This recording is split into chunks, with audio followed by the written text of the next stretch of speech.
Welcome back to Disco Elysium Night 13. We're getting to the end, team. We in that endgame shit now. I honestly cannot remember if there is another task that we want to do before we truly pursue Ruby. Let's take a look. We did that, but who fucking cares? This is the shit. This is it right here. Oh man, should we be a fascist real quick and then we'll do it? Yeah, we should.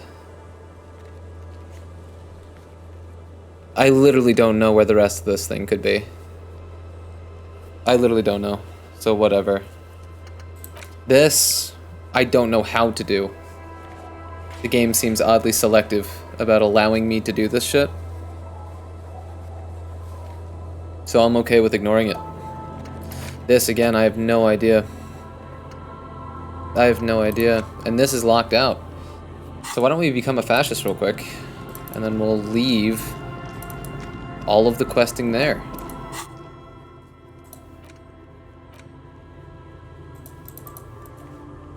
Fast travel, though. Fast travel, though. Okay, why don't we put our fucking... No, we're keeping our gun out. Who am I kidding? Wait, we gotta fuck it, dude. Okay. Okay. Standard 115 millimeter. Is that right? MM? 115 millimeters? I guess that could be.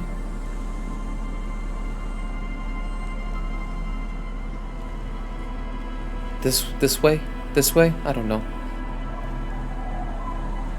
The blade of this mass-produced saber has dulled over the years and won't slice or stab anyone. It still commands respect in your hand, however.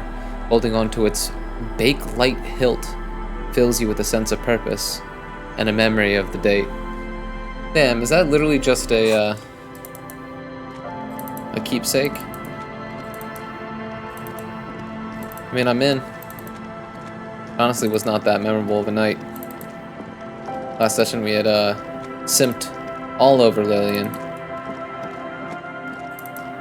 She was a professional flirter, but she obviously wasn't into any of this.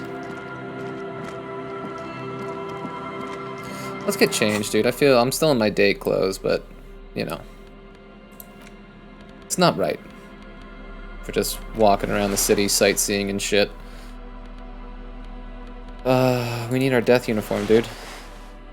We need our death uniform.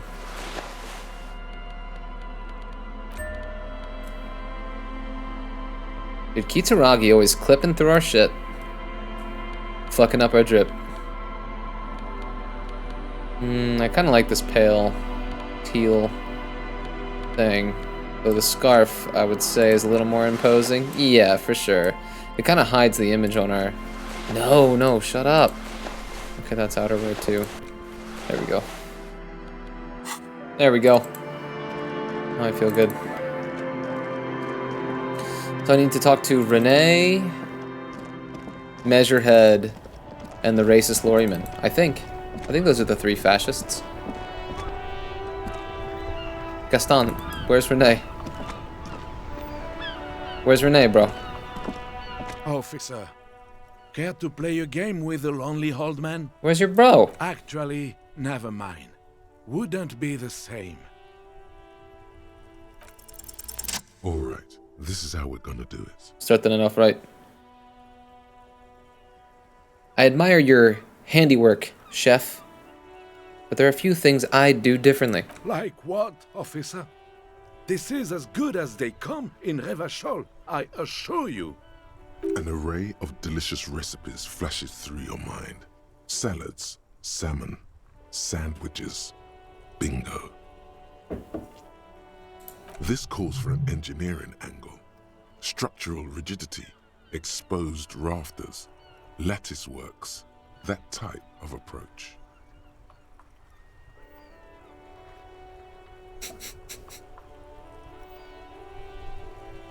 Had you put a large slice of Old Duvain cheese crosswise from the ham, it would minimize the component loss via crumbling. Mon Dieu! That is an excellent idea. Come on, bro. That would virtually negate the component loss. I'll do you one better. The air pocket between cheese and ham could house pre-roasted paprika. Ce serait délicieux. Can you make that sandwich, officer? Sure, but I'm going to need yours as a prototype first. No. No one can. Wait, but I thought I'd really like to get back to the game now, if there isn't anything else. Oh, I didn't even get the sandwich. I didn't even get the sandwich. I didn't even get the sandwich. I was being too silly. Okay. Where's Renee? The prick is gone. I can barely believe it, but he's really gone. What the hell are you talking about? He is trying to retain his jolly facade, but the underlying sadness casts a deep shadow over his wrinkled face. He's not dead. I also don't want to conclude the thought. Gone where? Hell, most likely. He was an absolute Wait, Kent. he actually fucking died? Shame. I didn't get to ask him how to turn back time. Real shame. The old man nods, eyes still on the ground. He's not really paying attention to your words. You're not gonna get anything out of this guy. If the old carabiner knew something, it will be buried with him. Dude, did Renee really fucking die? Just a small setback. Movere tempore, Kingsman. For the tenacious, no road. Wait, why? This feels so fucking strange. Just to stay moving. This feels weird as shit. How did he die exactly? His hungry little heart finally gave out. The dock workers found him in the guard booth this morning. I'm finding this tough to Wasn't even believe. supposed to be working for another week, but he just had to prove how tough he is. Wait, did he push himself to prove he can pull his weight and doesn't need handouts? Guess he was about to head home, cause when the dock workers found him, he was wearing civilian clothes and not the Kuketu uniform I saw him in all the time. There's something powerful about that. If Renee's actually dead, that he died in his civvies and not in his uniform, there's something really, really powerful about that. Sometimes I thought he was wearing it just to piss me off. Now the joke's on him, cause he's gonna be buried without it. That means the uniform could still be in the guard booth. Something to keep in mind if you really plan to give yourself to Revachol. Oh my god. Do you think our conversation about his job pushed him to go out there? No, René was the most stubborn man in Revachol. Nothing you or I could say would ever push him to do anything. The man was completely immovable. He has doubts, but right now he just wants to move on and not think about it. Was he really that bad? I repeat, an absolute Kent. Even his old army buddies didn't want him around. He was like an old viper. Well, that's pretty unpleasant. The only people who could stand to be around him were Jenny and me. She saw something in him when we were just kids and she never lost sight of it. And I thought if the most beautiful being in the world can love him, then there must be something worth holding on to. This is going to be my next question. I was going to ask it, sarcastically. Did you love him? We've hated each other our entire lives. So much, in fact, that... He falls silent and looks at you, eyes filling up with tears. Dude, you're going to make me cry. Yes, You're going to make me love cry. that angry prick. He didn't deserve it, but I did. Ugh. You know what his last words to me were? Something forgettable, like see you tomorrow, probably. In Guillaume's time, you'd have been shot without trial. That's what he said to me. He lived a cunt, and he died a cunt. Let's leave it at that. My god, dude, this is so sad. You know what happened to his medals? I took them for myself. Took them to remember that old cunt. Nobody knew him better than I did.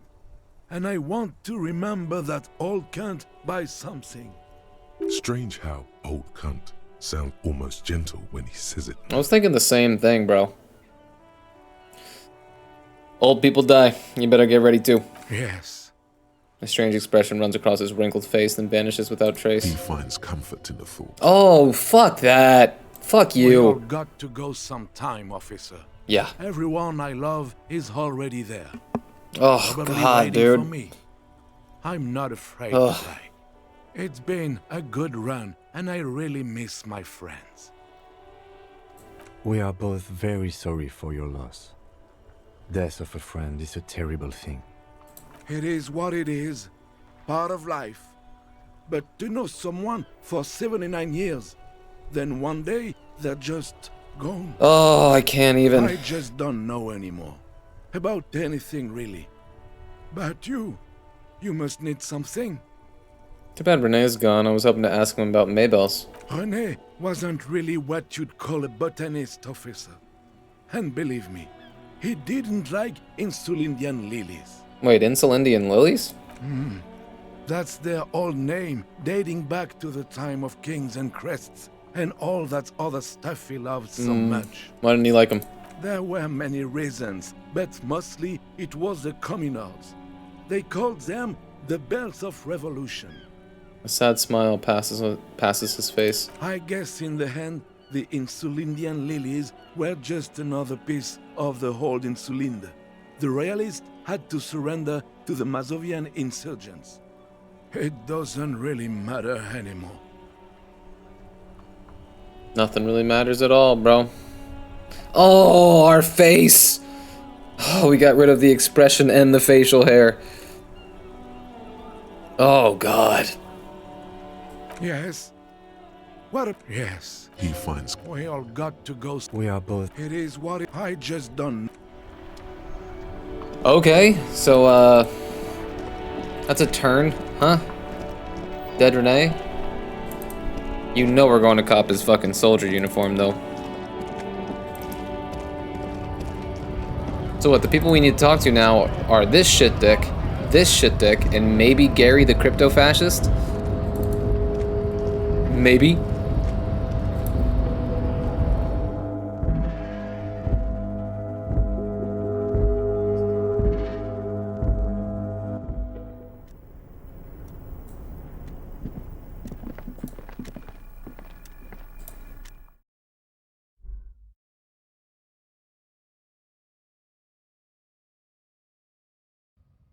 I wonder if in certain playthroughs it's Gaston that dies. Like, let's say you take a communist approach in the game, or commit to communism. It also makes me wonder, you know, it's day 5 right now. How many days can you This is roll? the night watchman's booth. The name Like, what on if the door things like that reads, keep happening throughout the René days? Arnaud. René left his uniform neatly folded on the table. Take it. It's just there. Who cares? It's not like anyone's gonna need it. Generally speaking, it would be dishonorable to take it. But then, it looks like a military uniform, and wearing that is very honorable. So, a conflict of honor. It's up to you. I suppose René is not going to be needing it anymore. It's a bit too colorful for my taste, though. This is gonna take my shit to the next level. Fantastic. Try not to wear it with other similarly colorful clothes, okay? You got it.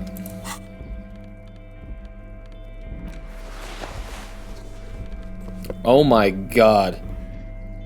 Oh my god.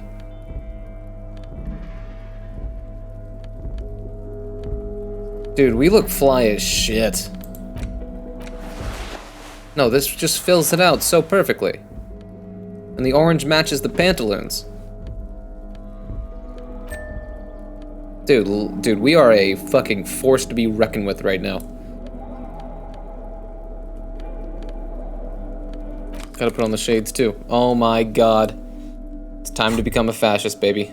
Wow, this jacket makes you feel strong. As if your blood is mixing with that of the venerable Philippian loyalists of old. Mixing? Does my blood need mixing? Or is it good as it is? Apologies, you're right. The need for a strong central government has always been clear to you. You're a true patriot of Revachol, born to do it. It's time to clean up the streets and restore the city to its former glory. Whether you like it or not, this jacket gives you serious nationalist cred. Fuck yeah, it does. I wonder if this is the least popular route to go down for obvious reasons. Man, we really said fuck the moralist stuff, huh?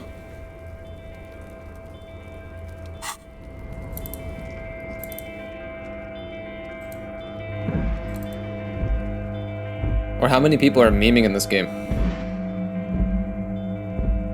Or how many secret fascists out there are playing this game to out their actual desires?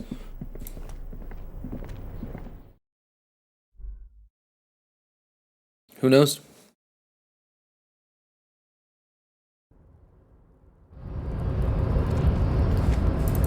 Alright, let's talk to the racist again. Bro, I got a sword this time and I'm dressed like a boss. Your race descent has only worsened since I last saw you. You have really let yourself go. Excuse me, bro. Look at this face. Look at this mug. What are you talking about? I need to find a way to turn back time. No, you don't. You need to help me find out who killed our Kim, you cannot even begin to comprehend the importance of this. No, I cannot. Just make it quick, please. Thanks, bro. You want to return to the past? The giant locks eyes with you. His face is serious. You don't have it in you. Be grateful for that. Wait, what exactly am I lacking? Your need to steer every conversation towards your own persona is a sign of low self-esteem. Usually that's true. Stop boring, Measurehead. He talks about big things and you only talk about yourself. So it is possible to go back? Anything is possible. Just not for you.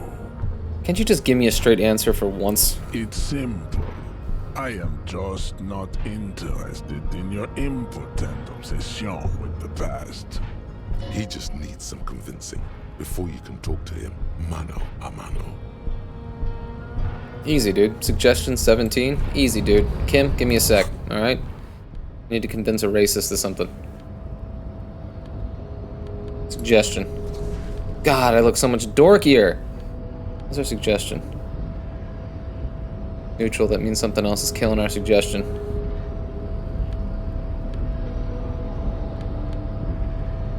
Man, it's the dope hat. Okay.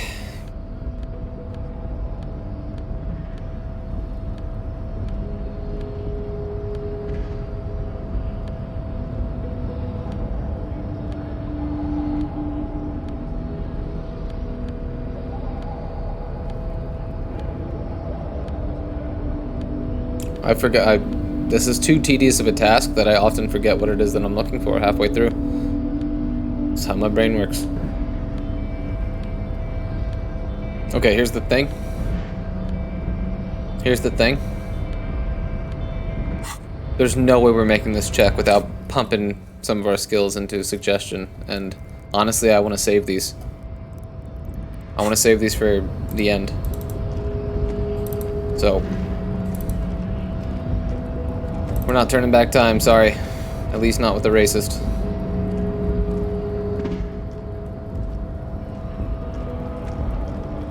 We can try with the fat racist. As opposed to the shredded racist. Bro, what's up? Looking for something? This again? Really? Bro.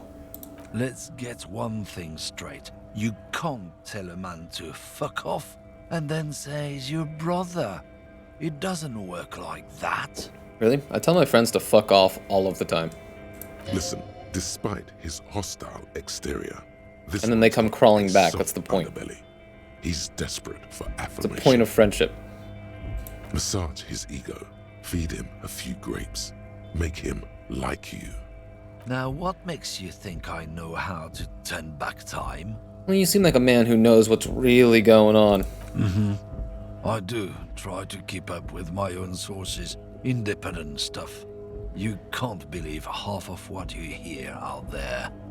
I've done the reading. I know what the real experts say. Our greatest days are behind us, and we're not going back. What about the ancient fascist magic? Trust me, brother. I've done the research. You just call me Fascist brother magic so just ain't quickly. true. What am I supposed to do then? That's the question, isn't it?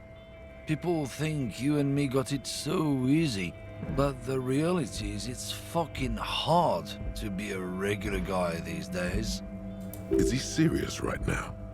The rumbling in your stomach says there's something not quite right with this one. You know, I get funny looks from people all the time. I know they're looking at my gut. I can see that. Big fucking deal. A guy put on a little weight. Who cares? Alert. We detect major body image disturbance. For sure. He grinds a cigarette butt into the pavement and quickly lights another. Closet Hyemdall fanboy. Insecurity detected. Who cares? Who cares? Jesus. In reality, there is no culture war, but there is a struggle for mating privileges. Always has been. And this man is outgunned and completely ill-equipped for this conflict. I feel outgunned and ill-equipped too. This really isn't about you right now. Why is he outgunned? They just didn't narrate any of this? It starts with the genetic lottery. A few are born handsome, imposing giants, while most, like this guy, are just average. The less fortunate have an underdeveloped limb, a sense missing, or worse. But there's a lot one can do with average, and this guy hasn't. Now, past his prime, it's unlikely he ever will. While others dominate the killing fields, he will sink to the bottom of the mating pool. How is he ill-equipped? It's his defeatist, self-pitying mentality. A sense that the world owes Why am I turning into Measurehead with this shit? him a fate, because he perceives himself to be a good guy. The ladies don't like that. It isn't sexy. He isn't interested in evolving, improving, or working for it. He thinks by just being, he is entitled to love and respect. Dude, is he the original simp? Is the original soy simp? That's why he is? Like he is? It's a vicious cycle he is unlikely to ever break. The lack of female affection makes him bitter. His bitterness, in turn, reduces his chances of gaining that affection. Wait, could this happen to me? Easily. Well, maybe he shouldn't be such a bigot then. And maybe he wouldn't be such a bigot if he had found love sooner, but so it goes. You still with us, Runt? Or are you just gonna stand around like a glue sniffer? You know, if you weren't so bitter, you might have more luck with the ladies. That old song. You're not the first person to point this out to him, with similar results. People today, they only look at what's on the surface. These women, they all want a guy who looks like Kipty the Kipt over there. Dude, big incel energy, bro. Again, is he actually serious right now? They don't care if you're a good guy. They're superficial creatures. That's just the truth. Bro, they don't fucking owe you shit.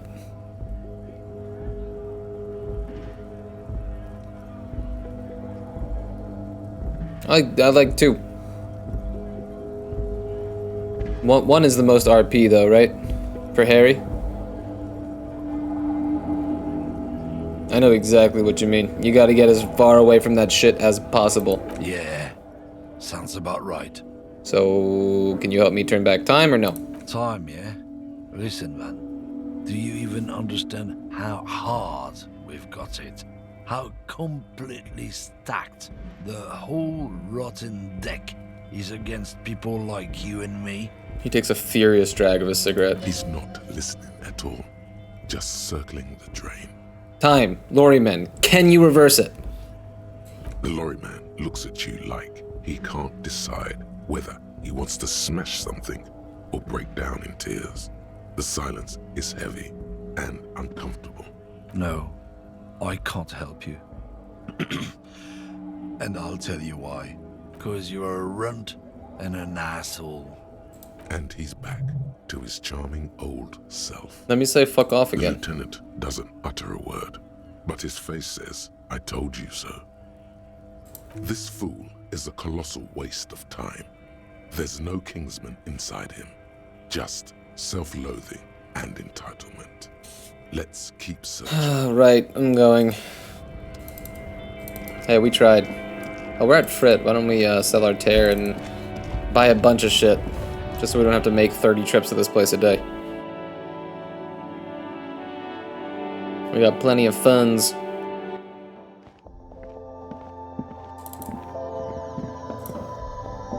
The tear machines, your bottles clunk. Nice. Do you think she's a fascist?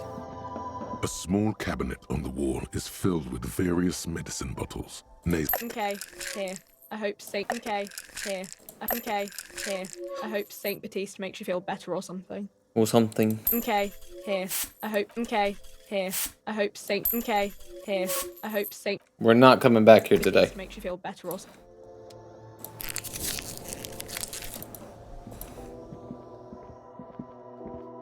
God, we look so lame. So do we think all racists just can't get laid? Is that what that diagnosis is? They're bitter about the world because they can't find mates.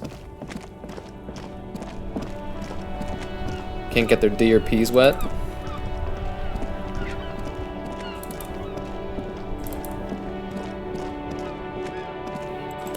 What about racist couples? Do you think they don't fuck each other?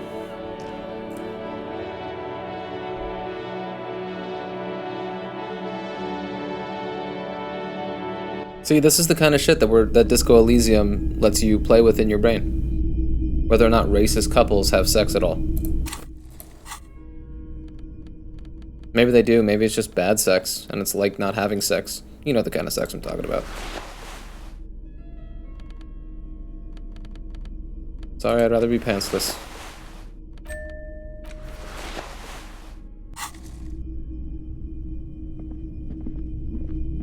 Hello. Let me know if I can help you with it. Sure. Let me have a look. Anything else you're thinking of selling? That one? Have we read this one? Postcard 33. We gotta go with it. This one has hell written on its back. It could not be further from the truth. It's the boom years, and Coron, the nicest district of Nevershore West, is enjoying a sun-drenched day. Tall and handsome buildings rise from the riverside, steel, iron, and yellow limestone with cloud shadows sliding on the facades. I think we did read that, honestly. Hornets.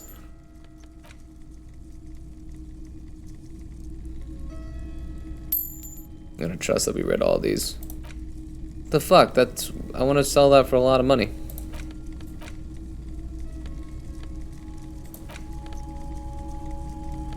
It's gonna come in handy. I swear on it yet. Another time, perhaps. Another time, perhaps. Another time, perhaps. Something like nasally about it that's hard to capture. Another time, perhaps. Another time, perhaps.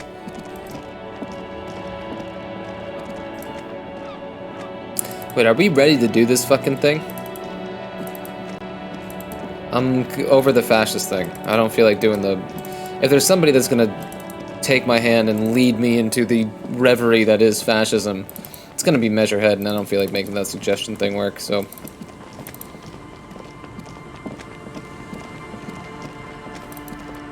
Go get our shivers on, huh? Oh, fine. Here's your fucking jacket, nerd.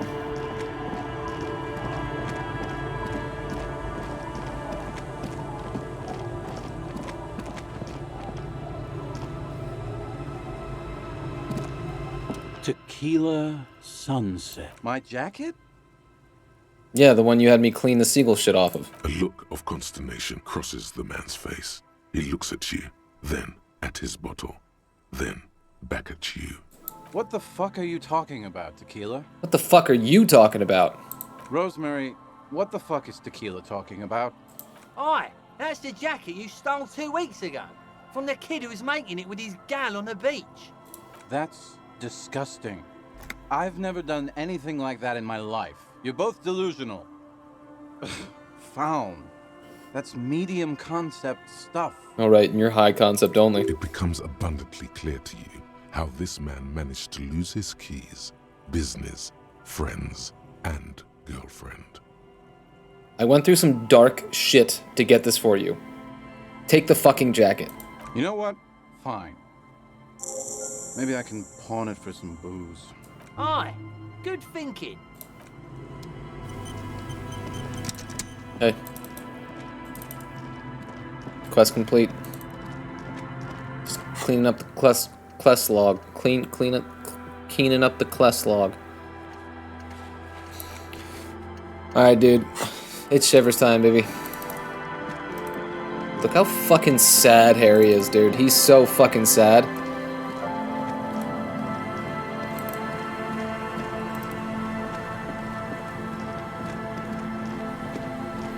Where is it? Oh, it's over here.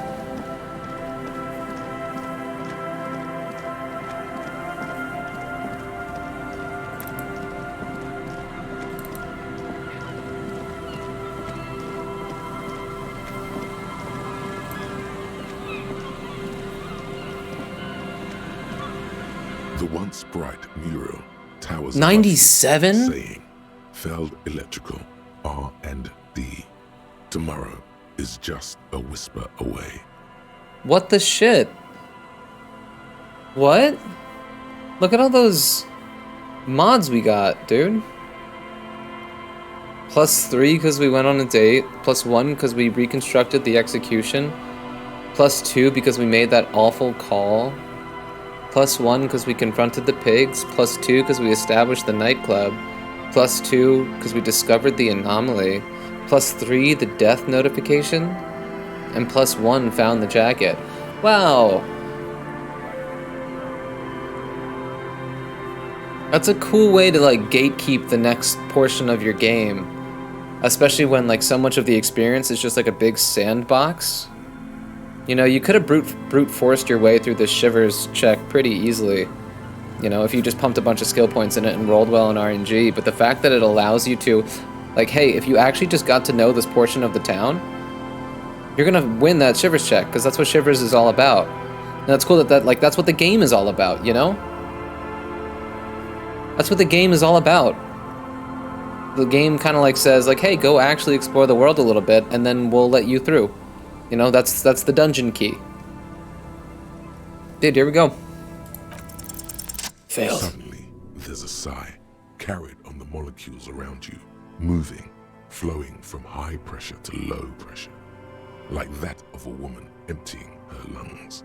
She wraps the collapsing stone box in front of you in her breath, flowing through it. Is this a Dolores Day illusion? In Where does it go? through the collapsed roof, flowing down a concrete staircase to the basement, sweeping away footprints in the dust on the stairs, and then the beach below the boardwalk, its winding tunnels, a whisper away. What is happening? She's down there. Dude, is that the voice of Dolores? I think we've heard Shivers make that female voice again. Is that what that's supposed to be? Say, I think she's down there. Below this building. Okay. Why?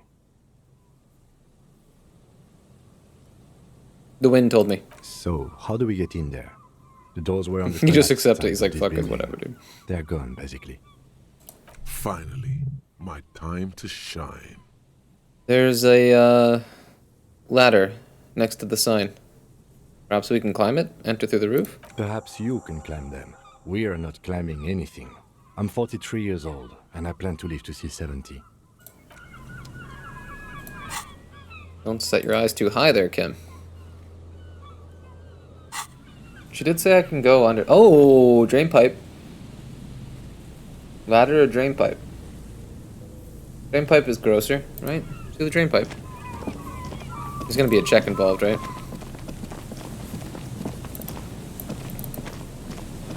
Oh yeah. Toy. Toy.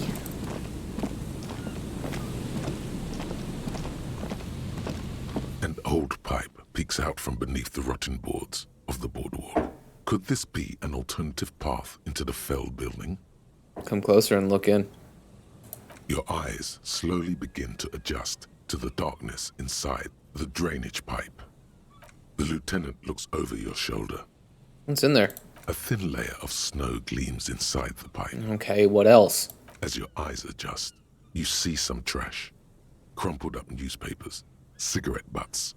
Someone has half-heartedly spray-painted skulls on the right side. Probably piss Flaubert. And nothing. Broken glass from bottles thrown against the walls of the pipe. A syringe. Sounds like Philly. Could we get into the Feld building through this pipe? Given that this isn't a martial arts thriller, it's highly unlikely, and not without risk to our health either. However, the pipe suggests there may be an entrance to the basement around. Lieutenant pushes aside the reeds and looks around. And it's right here. A maintenance door. He points to a rusted metal double door to the right of the pipe.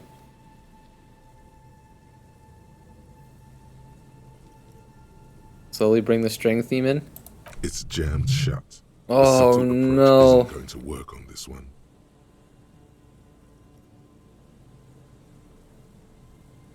We're not good at that stuff though. Should we try the roof?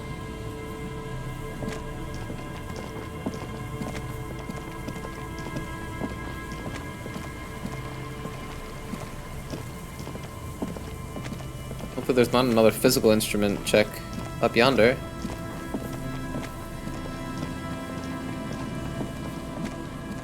A rusty ladder leads to the rooftop. Some of the rungs are missing. Ooh. Yeah, that doesn't look good at all.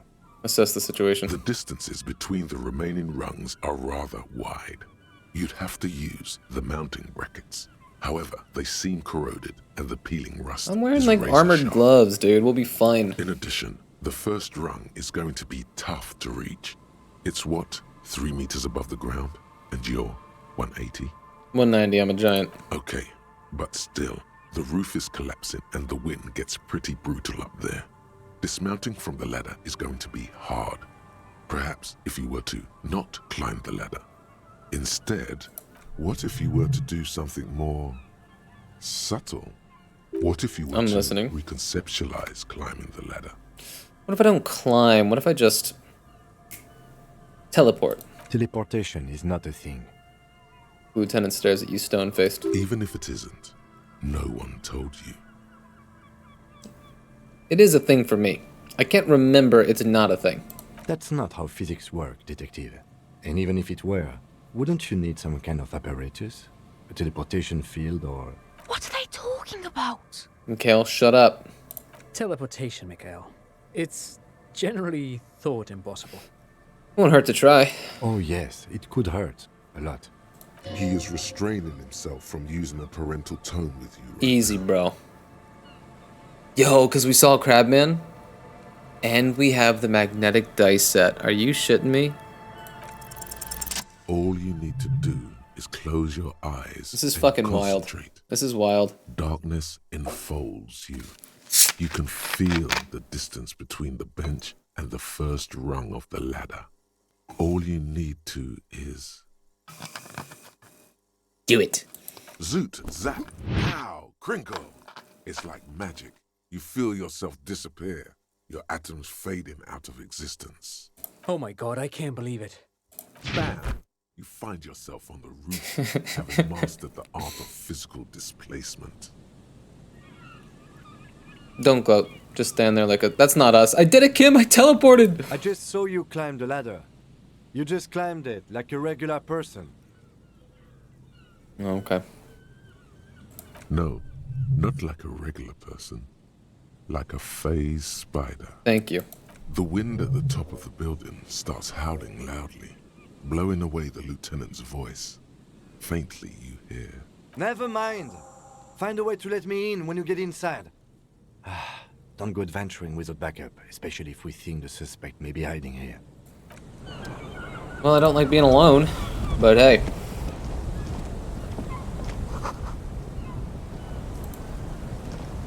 Central support beam has been destroyed by artillery fire.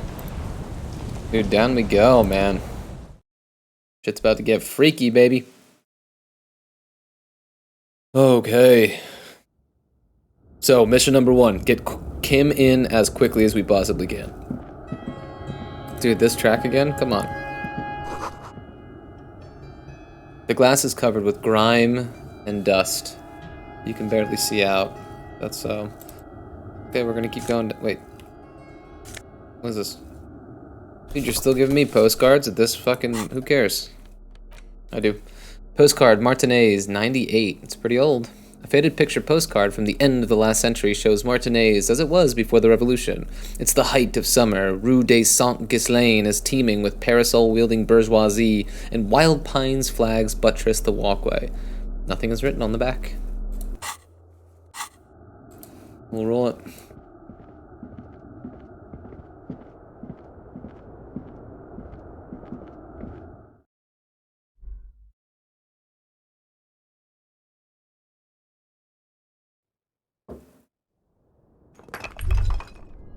What's up?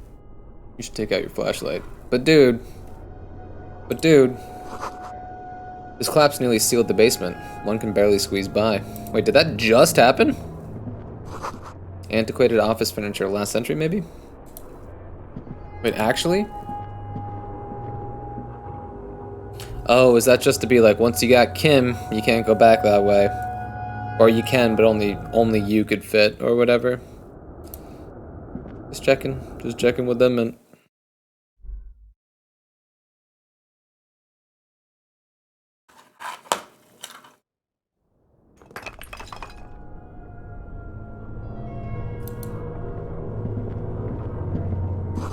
This overturned table is covered in orange mildew, crawling with something.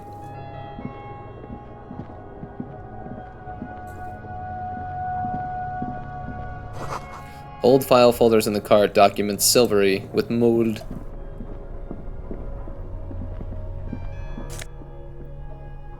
Inter-Esolary suit jacket, +1 suggestion. I'm not even gonna try it on. A series of thick, dusty panes of glass. This isn't just glass. These are old computation components. These are computer components? Yes, filament memories. From the time when wires were cast in glass, slides with an inlaid nervous system. How'd they do that, and why? The how was a closely guarded secret. Something that was locked in safes in human heads across the river where they were manufactured. As to why, your fingers don't know. The why is easy, because they hadn't come up with modern silicon-based systems yet. For vitreous cast filament memories, though, these seem incredibly advanced. Thanks for that.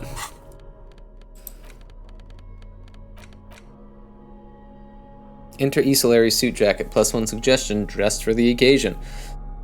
A muted brown suit jacket, perfect for a day at the office or an evening at a cafe. The red rose at the bottom of the left breast pocket is slowly wilting.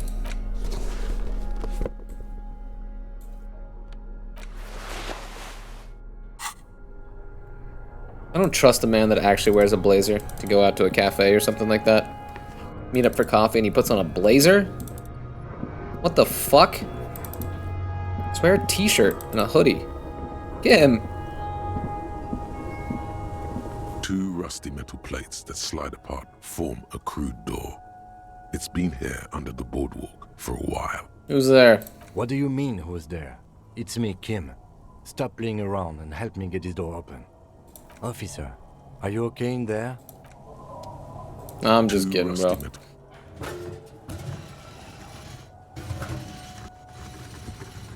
I found a dumb blazer. Seem to be on rails, but they've gotten jammed. You grab a side and put some strength into prying it open. With the help of your partner, the 2 metal panels slide open with a creak. Huh. I hope no one dangerous heard that. You ready? Yes. Time to investigate these passages. Let's move quietly and not make more sound. Not running is a great way to do that. What was that little load there? Alright, we'll walk, dude. That was pretty serious. That was pretty dire sounding, bro. Did they just do the little load there to, like, add Kim to the pathfinding?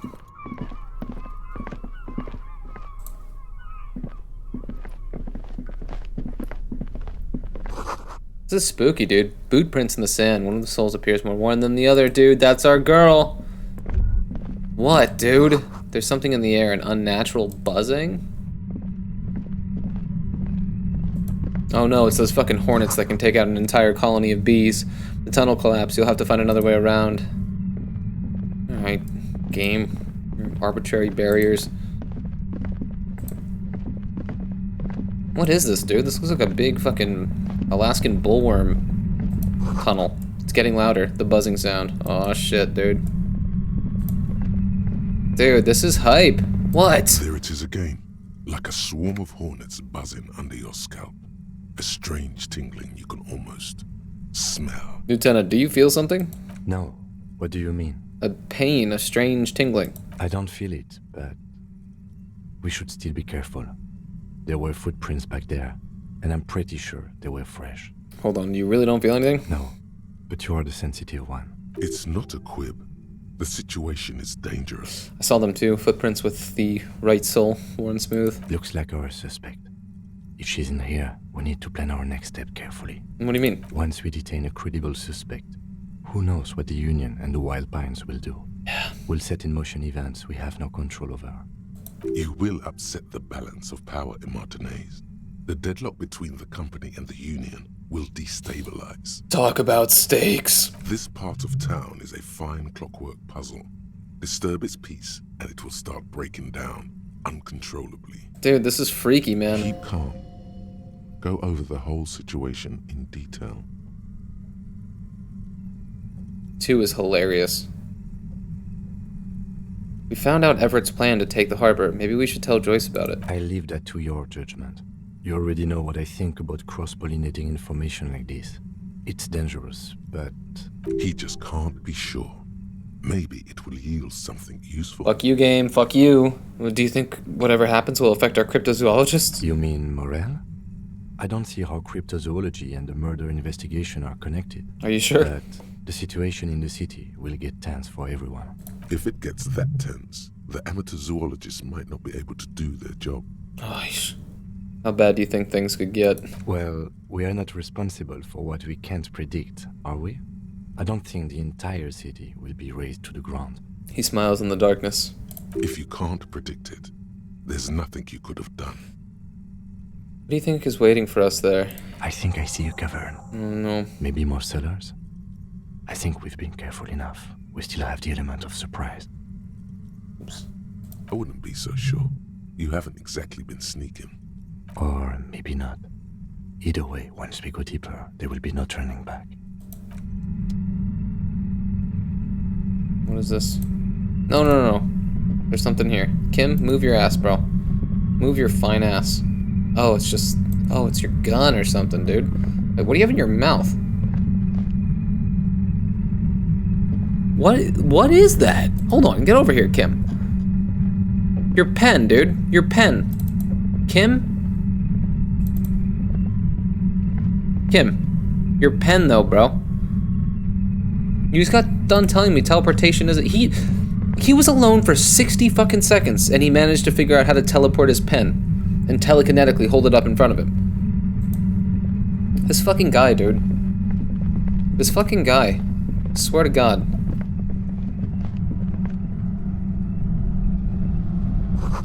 A concrete pipe buried in sand and dust. Like we need fucking money at this point, bro. It's all going to shit. Money ain't gonna mean nothing. Unless the ultra liberals take over. It sounds like money's gonna mean a whole heck of a lot. Suddenly, your entire body is paralyzed. What in the A shit? great white noise fills your skull. A strange pain. Like Look you've at this! never felt before. Through the static, you hear a woman's voice. Was I not careful enough? It's like 1,000 radio stations are being blasted into your head all at once. But Dude, I don't like to see Kim in pain. I know you're feeling pretty uncomfortable right now. Don't move too much or fight it. That'll just make it worse. Says the shadowy figure by the machine. Can't say it's a pleasure, officer. I was really hoping not to make your acquaintance. But here we are. As she says the word officer, you feel a spike in the agony. It sounds like the entire radio frequency range is screaming directly into your neural pathways. Nah, don't cover them. That's an awful decision. Why would you not want to shield yourself? It's an entirely new type of experience. No, Greg. Way worse than all the previous ones. Don't focus on the pain. Focus on doing your job. Tell her she's under arrest.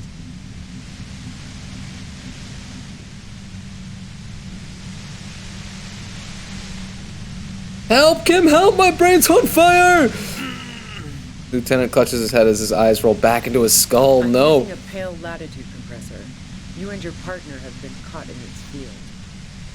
The explosion of static you're hearing is the ULAN frequency, blasted from that pale emitter that Angus mentioned.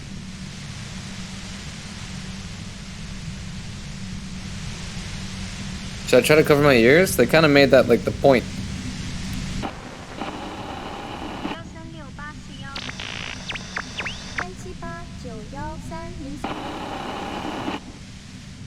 I want to look at Kim, but we, like, just in case she does any other shit. A pale latitude compressor is used to sort of make the pale more manageable.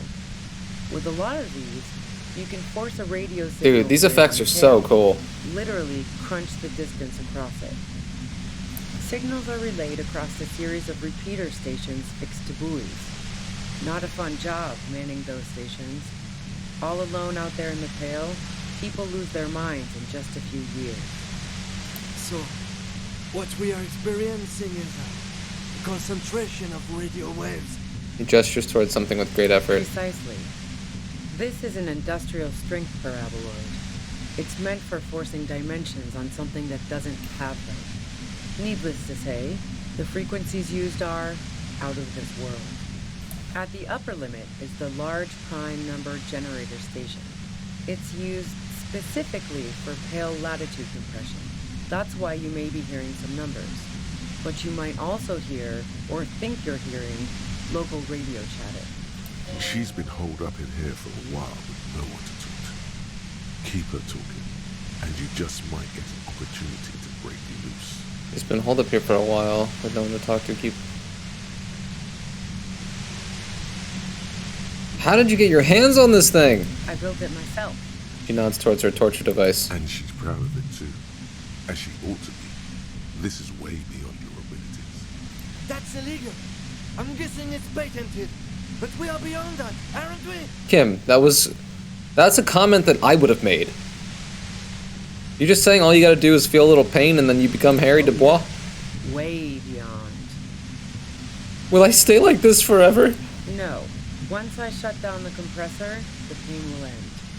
It may take a few minutes for you to steady yourself, though. It's a bit like waking out of a very confusing dream. The static in the mix of the audio is just right. It's just right.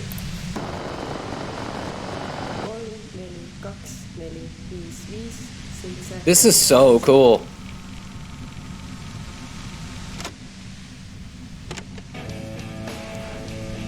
This is amazing.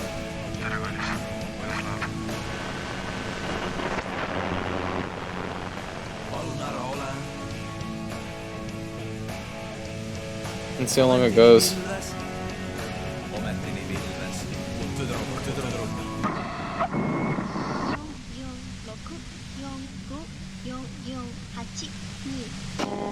Japanese. That was so cool. Have you experienced the compressor yourself? Yeah, I stuck my head in there before using it on you. It seemed like the ethical thing to do. Can't say that I enjoyed it. No. The field was weaker, but I can imagine what you're going through.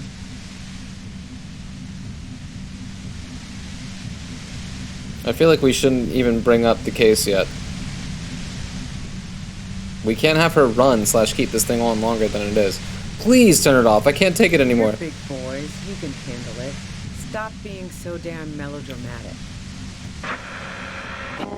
I like these a lot.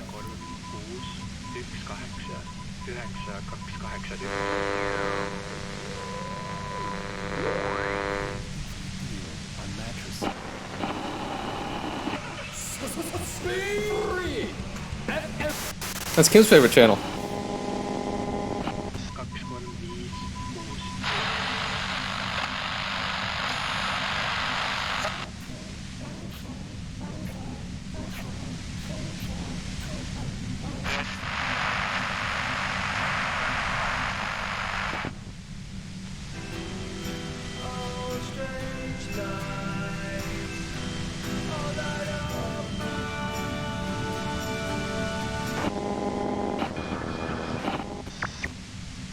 Dude, I love those little sound collages. That's awesome.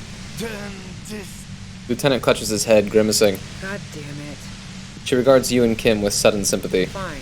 I can dial it down. I've also got a gun, by the way. She steps reluctantly out of the shadows. The pain lessens. The gun she's carrying is a 2-barreled front loader, not like the murder weapon. Well, it doesn't feel much better, but she can form sentences now. Thinking doesn't seem to hurt as much. Just keep her talking, and you'll get through this. Yo, 58? How did you know you were coming? I heard you in the passages, and I've been preparing for quite a while. Okay, I was probably too loud. By hiding bullets under floorboards? So you found my shack, huh? I'm not surprised. Her tone is bitter. She thinks she's been betrayed. She didn't rat you out, by the way. Isabel, the washerwoman. She did, though. Why hide the bullet, though? This could have turned out pretty bad for me if you hadn't walked right into 25 bands of ultra-high frequencies. Bro, you're making me feel guilty as a player. It's her admitting the bullet was an emergency exit. Oh, we better fucking do this, dude. Not yet, though. Did you shoot Lely? No, I didn't do it. I only helped stage the lynching. Though I doubt that makes much of a difference to you. No, I'm a police officer. It makes all the difference to me. Who ratted me out, by the way? Was it Titus? No, he wouldn't have broken first. Oh, man, we have to implicate Claudia, huh? When I threatened to arrest her, Claudia broke. She told me everything. Oh, well, I She guess smells I like- always knew she was a survivor above all else. But she couldn't have known I was on the coast. How did you find me? Titus told me it took some convincing. Oh, fuck. Took some convincing my ass. Those guys liked me, I know it. This is what happens to people whom people like. $8. I don't think I'm thrilled with Ruby's voice actress. How the fuck did the rest of you get by? Does she mean that you're not a person whom other people like?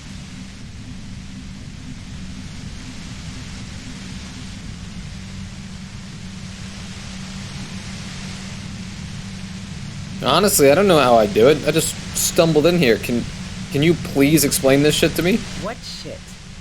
I told you I didn't do it. Sounds pretty simple to me. Not holding the gun. A strong moral compass. She still wants the opportunity to make a case for herself. Would you say that Lely was a likable person? I didn't like him. Hardened mercenaries aren't particularly likable types.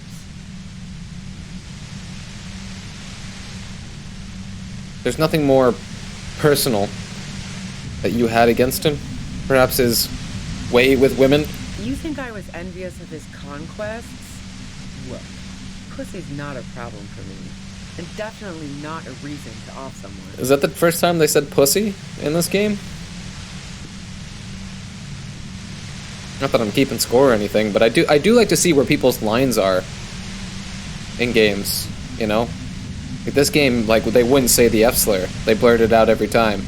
But they're cool saying cunt and pussy. Some other wild stuff. You don't feel sympathy for mercs? It's hard work. Plenty of broken people who don't come with that kind of body count. Besides, they're paid well for what they do. That's for sure. Did you feel protective of the Union? Yeah, sure. And I didn't like wild pines sending in those foreign hirelings. Me and a fuck ton of other people around here. I hate to be the bearer of bad tidings, but I don't think she's perjuring herself. She didn't hate it, okay? I have other questions. I'm listening. Do you have an alibi for when Lely was shot? Man, I was with the boys the whole night. No, you slipped away. At least bothered to impress that upon me. There were 10 minutes they couldn't account for. You mean the length of a toilet break? That wouldn't even have been enough time. Wait, hold on. No one takes a 15-minute leak. Look, fuck you, man. I might also have stopped by the bar. She speaketh truth. Our investigation has shown that 15 minutes was just enough time to commit the murder. Wow. Now I'm curious. Please, explain. Play pinball much? No. Not since I was 14 and hanging out in the only diner in Dardun. Haven't been into low-risk, no-reward games since moving to the city. Why?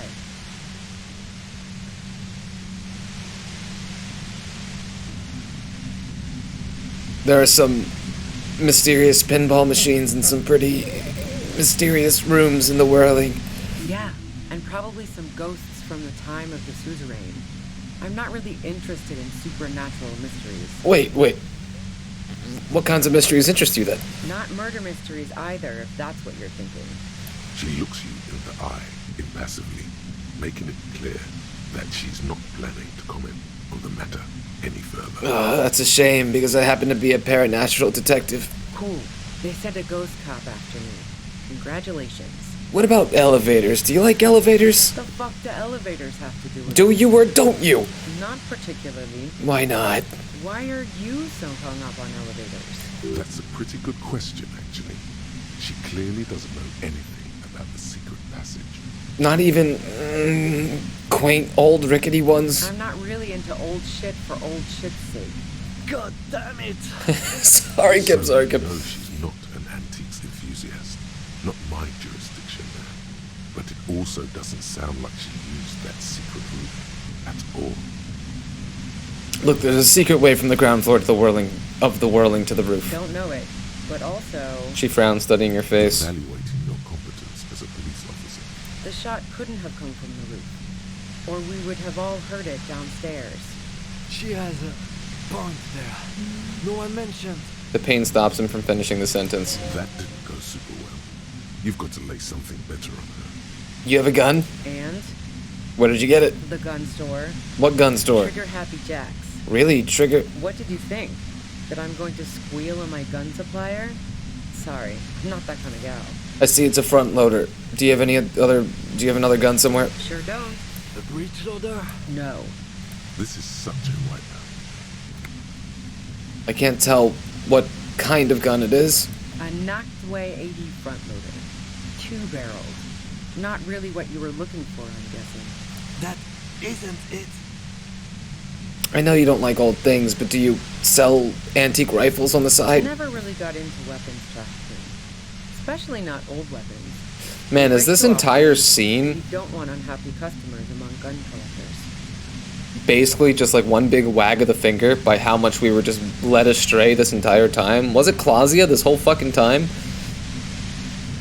There's other evidence I want to ask you about. Yeah, evidence. Yeah, you liked Clausia a lot. I considered her a good friend, yeah. Are you a girl liker? What the hell, man? Yeah, why not? I've gotten worse. Her hand slipped from the dial of the compressor for a moment, almost turning it down. Then she put her hand back. Not yet. Is Not yet. peeping one of your hobbies? Wow. Pissing, pinball, and now peeping. I'm just not following your insinuations. There's a hole in the wall. You can see into Clausia's room. I wouldn't blame you if you... If I want to stare at a pretty girl, I can pick one up at a bar. Or, worst case scenario, look at a naughty photo. Who has time to go skulking about the whirling, drilling holes in walls?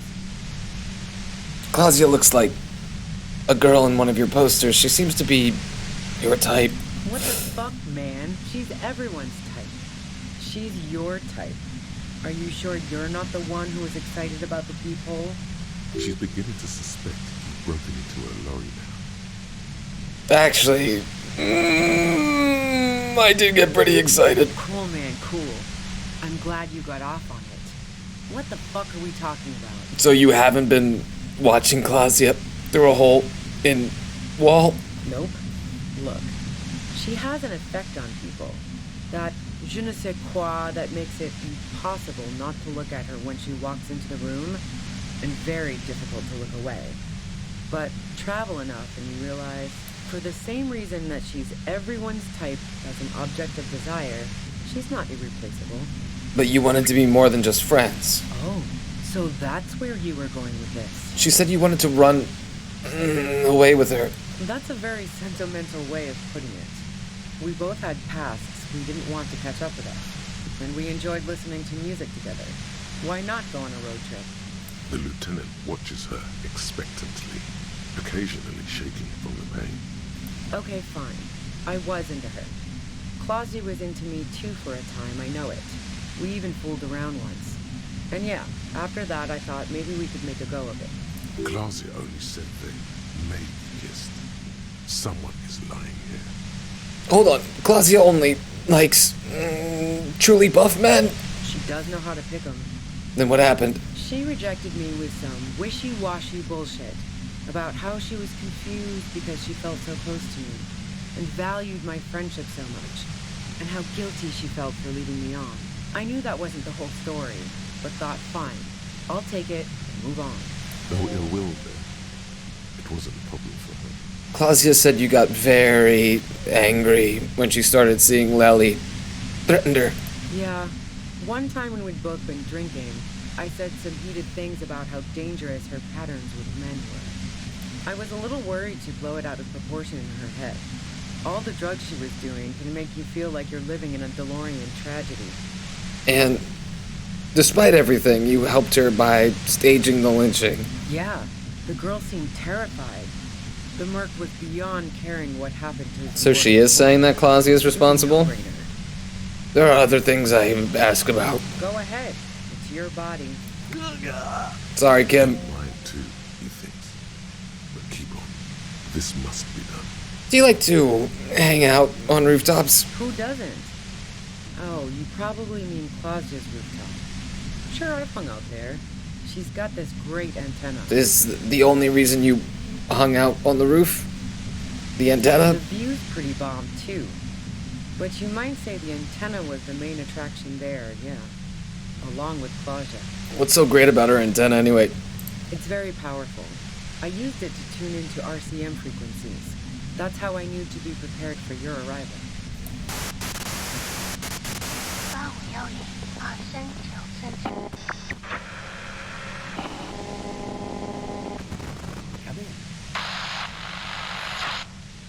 Dude, that was a really great clip.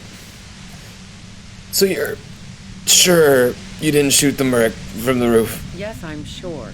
And anyway, as I said before, the shot had to have come from afar. Did you leave any flowers for Claudia on the roof? No. Gifts of flowers and candy aren't really my style. No, these weren't just flowers. They symbols of revolution. So now I'm leaving revolutionary symbols around? Come on. But Claudia was mourning. I never did understand why, when someone dies, a hothouse's worth of flowers has to die too. Okay, so you didn't leave Maybelle's. No, I did not. Am I still leveling up and shit? You're running drugs for the Union. I've been through your lorry. So, Heart of Gold Tommy. Oh no, oh no. Never trust a musician. That really comes as a blow to her. Maybe twist the knife, just in case. Make her more desperate. Yeah, I made him talk. Yeah, that figures. What now? You're going to arrest me for drug trafficking? She's more upset than she lets on. You're a criminal. I can't trust anything you say. That's your prerogative. You had a financial incentive to kill the merc. No. Gifts of flowers and candy aren't really my style. Wrong sound clip, yo. Man, it's to get away from all that murderous shit that I left Jamrock, my previous employer, for the Union. The lieutenant is unable to articulate his question. She deliberately avoided naming she worked for. You might be able to find this out later. I got lucky being a dispatcher. Never had to do any of the really dirty work myself. This gun She glances has at it. only been used for self-defense against serious scum. Turns the knob down just a millimeter. But you're threatening us with it. Based on what I've heard about you, you are serious scum. Okay, let's take a step back. Yeah? Where? More questions before doing anything. Okay. Who killed the merc if it wasn't you? How should I know? As I keep saying, he already had a bullet in his head when I got to him, and there hasn't been any useful gossip over the radio. Those rings around her eyes, her tired voice. She's been staying up late, listening in on the conversations crisscrossing Martinez. Police radio? You've been following the case? Who hasn't? You know, I can still see him there, in Claus's room, lying on his side. Dark. He was still warm, but the bluish light coming through the broken window made him look as though he'd been dead for a good long while. What happened? Sunday night? Tell me your version. She eyes you warily, as though gauging your sincerity. It's okay. We just want to... He struggles to finish the sentence. All right, don't kill yourself over it. You're killing I was us. shooting the shit with Hardy and the boys over a few beers, like always. Then Klasya comes in, all pale and shuddering. She sits down with a drink, trying to steady her nerves. So I grab a seat next to her. Wait, did she also seem high to you? Oh yeah, super. But I didn't think too much of it at first. I'd seen her party hard before. Hey, Claudia said you knew something was wrong immediately. No, I really didn't. She's not that easy to read. I just assumed she'd done too much blow. It wouldn't be a first for her. But no such luck. She was in some deep shit. She asked me to come upstairs. The merc she'd been going with was lying on the bedroom floor, dead. I knew she couldn't get the authorities involved, so yeah. You made it look like he'd been hanged. Why did you sound so composed there, Kitsuragi?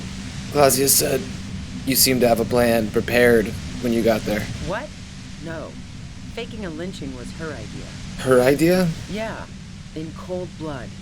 It really surprised me how quickly she was able to get a hold of herself once we got up there. It was like she was another person. The party girl was gone.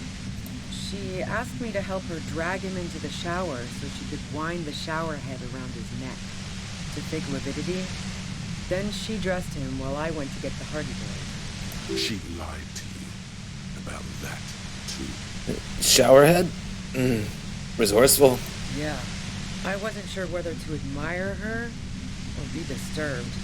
Do you think she killed Lely herself? As I keep telling you cops, we didn't hear anything downstairs. No gunshot, nothing. But even if this is true, weren't you worried this lynching might lead to... Why does he sound so composed? This is weird. War? The thought crossed my mind. But the mercenary's death was going to have repercussions either way. Although the way things are going... She doesn't want to talk about this, but not because she has something to hide. She doesn't want the guilt. Fuck it. I'm not responsible for these people after what they did to me. If you didn't kill him, why hide? I saw you roll into town. I wasn't about to stick around for questioning by a goddamn La Puta Madre agent. So this is what she was scared to tell Titus. This cop. What do you mean, La Puta Madre agent? Yes, you. Everyone says you're his peon, his human can opener. Oh, fucking me. Fucking hell. And why me? You hear through the white noise. It's especially bad suddenly. Felt like a vein exploding. Oh my god. Who's everyone? How do you know this? Everyone in Jamrock. The cops, the criminals. Why do you think I'm holed up in here with a goddamn death ray waiting for you? If she knows that about you, she must know your real name too. Tell me, what's my name? If you know that about me, you must know my name. Harry Dubois. Oh shit, One dude. corrupt motherfucker with the disco pants and a funny tie. Agent to la puta madre. No way. So she knows your name. That doesn't mean you're on the tape. Criminals make up bogeyman stories about cops all the time. All of this just means that you're effective. Criminals know you and are scared of you. Fuck yeah, I'm a la puta madre agent. You better let me go. We shouldn't piss her off. She's already, dude, if she kills Kim... La puta madre. I've heard of La puta madre. He's dangerous, right? Is that a joke or a threat? I'm guessing both. No, that was a real question. Yeah, sure. She doesn't believe Ah, shit. I'm sure La Puta Madre himself will explain it all to you soon enough. What did you do to this madre, anyway? You've been to my lorry. You think the biggest player in Jamrock appreciates competition? And now I have Harry Can Opener in my lair. Fucking Titus. She's not going to change her mind that easily. She still perceives you as a threat. Aw, shit. Wait, one thing, possibly small, but she said you rolled into town. Was that you singular or plural? She might know something. When I came into town, was there anyone with me? Yeah, you had your death squad with you. What happened to them anyway? I don't know what happened to them. Sure you do. I bet they're just outside waiting. Dude, I'm getting hype right Guess now. I'll take my chances. Who was in this squad? Well, it wasn't this scrawny dude. You had two guys and a lady. The guys looked pretty buff. Lady wasn't bad either. Dude, is this going where I think it's going? What else can you tell me? One of the guys seemed chipper, a blonde. The other had a brooding something or other about him. And the woman was the only one in uniform. All were carrying. That sound about right? No idea who these people are, literally. No, that doesn't ring any bells. Well, this has been a great talk, really. But I think I'm going to hit the road now. She means it. You better make your move soon. 72. 72. We can do this. We can fucking do this.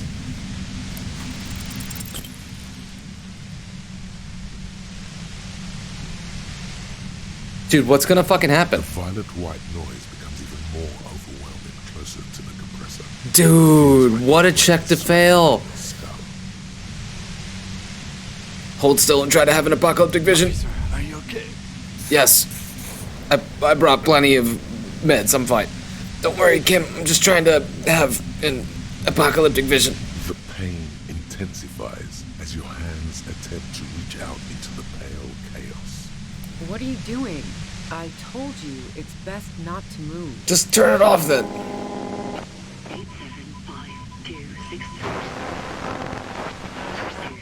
875267. Dude, why did we have to fail that?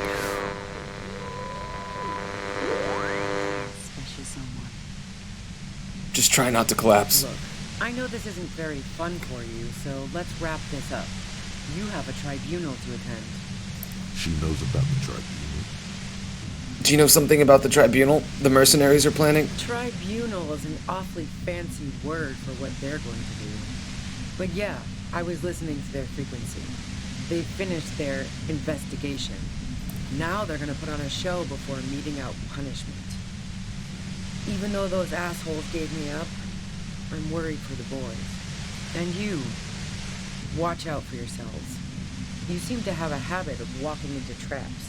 They're planning to set up a trap for us. I'm guessing you don't know that a third mercenary has come to town just in time for the tribunal. Oh no.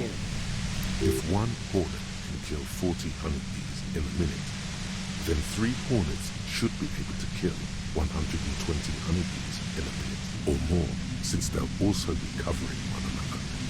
A third. Oh, this is bad. As I said, watch out. She nods. The pain is becoming unbearable now. I can't take it anymore. Just go. Glad to have been of assistance. Best of luck to you, officers. Revishal's a bitch. The woman runs past you, and disappears into the darkness of the tunnel. Dude, what a fucking scene, dude. Holy fuck. I can't believe we failed that check, dude. But it looks like it only amounted to 1 health point lost. I was freaked out there for a moment, honestly. I thought that might take our boy out. He's stronger than that. All things considered, it could have gone worse. Wait. Should we go after her? No, I don't think she did it. She's someone else's case now. Jeez, dude. It's too late now, anyway. She's gone. What now? Now we have to come up with a really good excuse for why we walked right into a trap like that. This isn't going to look good in the report. He looks around, then points further into the cavern. Her tent. Maybe there's something in there. Maybe so. Holy cow. So we've been monitoring you internally, and now we know your Copo type. Wait, there are capo types? Yes. Guess what's yours? Some kind of weapon cop? I was kind of hoping on the apocalypse cop. That is only a ludicrous daydream. Guess again. Cool cop? No, you're the sorry cop. Ugh. The cop who's sorriest. Let's make it official then, shall we? Huge lack of enthusiasm going on in here. I'm sorry. Of course you are. It's okay. See if you can get something out of this, like info. Or maybe every time you say you're sorry, you get $1 million. That won't happen. Cute. Okay, I'll be right back. Okay. So, that was a wild scene, huh? Holy fuck. Okay, so there's her tent. What is this? Like, weird little dome of paintings. There's nothing to interact with. It's oddly beautiful.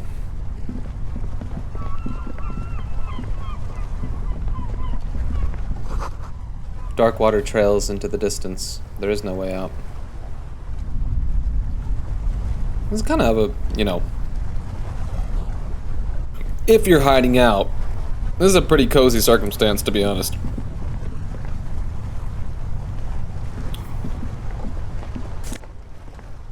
What is this?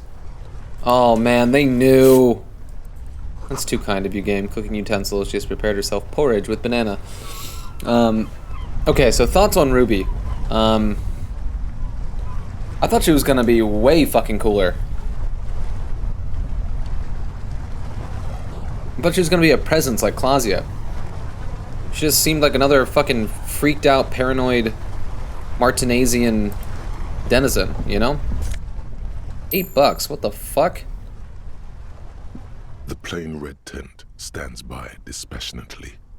It was pitched by practiced hands. She's used to camping out. The tent looks old, but well maintained.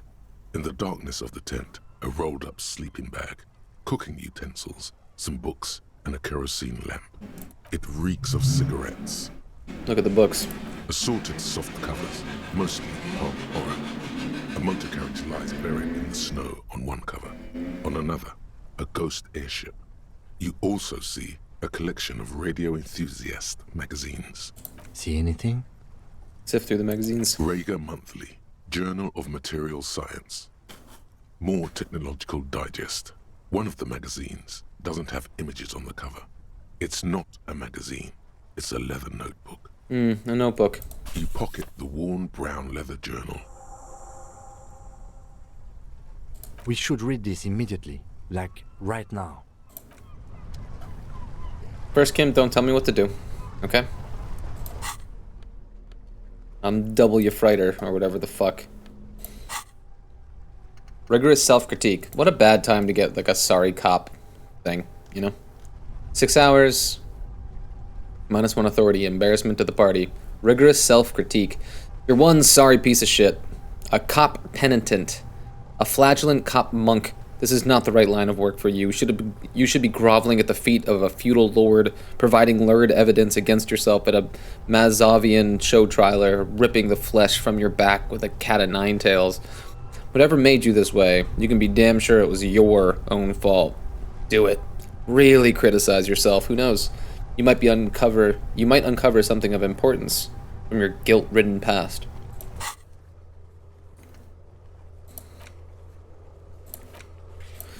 Alright. Alright. A thick journal. The cover is worn like someone used to carry it around in their back pocket. Examine the cover. It's made of full-grain leather. The lower left corner of the back cover sports an embossed brand name, Schneller. Schneller is a stationery brand from Gottwald, beloved among architects and engineers. She's got good taste and must have taken whatever she recorded here seriously. Unwind the strap. The journal falls open. About 2/3 of its ruled pages have been filled.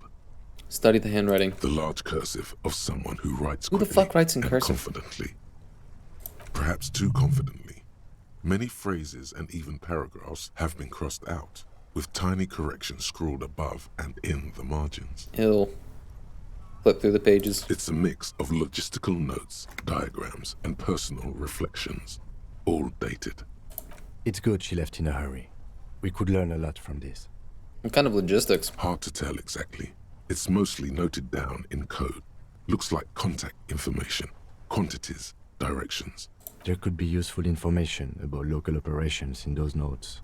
We have a junior sergeant at my station who's good with codes. I can give this to her after we finish this. What are the diagrams of? Esoteric radio technology. The most recent ones probably pertain to the latitude compressor, sketches, calculations of distance and density. You make out a familiar spiral shape. Anything personal? Short, wry observations of people and places. Probably a way to pass the time on the road. Also, what appears to be attempts to sort through some difficult decisions. There are a few passages with many questions in them. The way some of those question marks trail off into ellipses, she was going through a tough time. Staff issues, always tough on the leadership. You smell traces of betrayal. How far back do the entries go? The first entry is from August 2nd of last year. It reads simply, I know my position is precarious. All I can do is make myself as useful as I can while looking for a way out. Remember, no one is indispensable. Didn't she say otherwise when she was doing her thing? About Clausia? How everyone thinks Clausia is one of a kind, but actually, you can find those types of people everywhere? Oh, no one is indispensable. No, I read that wrong. What did she write the day Lely died? Nothing on March 4th. March 5th, though, well, that's bound to come back and bite me in the ass. I'm bad at this. Loyal to a fault. But that's another matter entirely. She is referring to betraying a previous employer. Does this suggest she did it in self-defense? Anything about La Puta Madre? Madre? That name isn't mentioned as far as you can tell. Small wonder. Would you talk about La Puta Madre in your journal? You do see an M, though. La Puta Madre? M is mentioned on March 9th and March 15th. Can't think of anyone else important with an M name. Great. M's peon is coming to town. It's gotta be. To investigate the lynching. But also, I feel it in my gut to finally put a bullet in my head while I'm napping in my lorry or on a smoke break. Well, I won't stick around just to twist my own neck by constantly looking over my shoulder. Then again, isn't that what I've been doing ever since I got the call? The call? Did M call her personally? Why? Read the entry from March 12th. Been holed up here for 3 days now. I'm used to being alone and all, but I don't know when I'll be able to leave, or if I'll be ratted out. They will rat me out, of course. I've made it a point to believe in the best in people, the boys, for example. But experience tells me, did M feel truly betrayed by me? I was feeling threatened. He'd have to know if he threatened people, they'd take measures to protect themselves. Even I know that. Economic measures, first of all.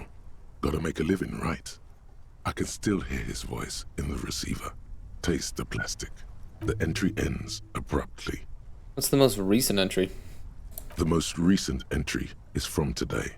It reads, even when I leave here, if I leave here alive? What's my next move? Staging a lynching is a crime, even if I'm not accused of murder on top of that. Forever on the run. Not really my idea of the open road. Man, I was really looking forward to winning. It looks like she might have been framed. Lieutenant taps on the page. If she didn't do it, then maybe it's good that we didn't catch her. I wouldn't go so far as to say that. We have other reasons to arrest her. He frowns. Besides, I'm not sure her life as a fugitive is going to be much better than we does. Especially if she has problems with the Madre. Kim, am I really a La Puta Madre agent? No, I don't think you are. Ask someone in your precinct if you want to be sure. He truly does not believe you are. Perhaps he shouldn't be so trusting. And who do you think killed the merc? Claudia was the one who pointed the finger at Ruby. Perhaps she was trying to steer us away from herself, or... He stopped to think. No one heard the shot. Maybe she had an accomplice. Either way, we need to keep an eye on her. Yes, we do. One thing is for certain. We have business back in the whirling in rags. Questions to ask. Let's be careful, though. The tip she gave us about the tribunal was disturbing. Faux real, bro. How wild would it be if Harry actually, like, rolled up with a posse? All the Puta Madre folk? Okay. Ruby said you were a notoriously corrupt cop, La Puta Madre's peon. That's why she was scared of you. When you get the chance, call your station to find out more. If you dare.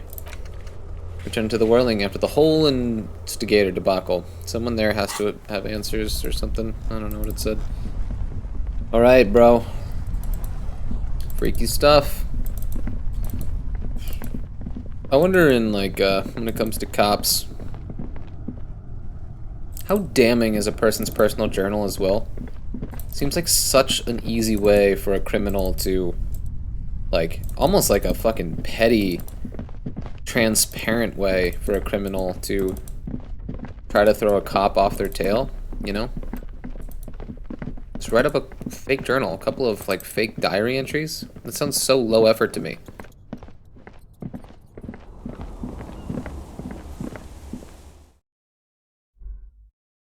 I don't know, I'm not a criminal.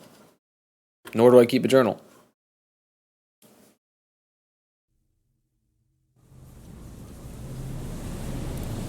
I fictionalize all of my problems now. And I point to characters who are going through shit. I'm like, hey, that's not me, that's someone else. Don't judge me.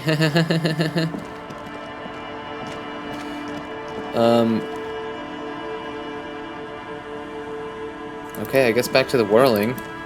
In our motor carriage. Maybe we'll hit the Kanema first.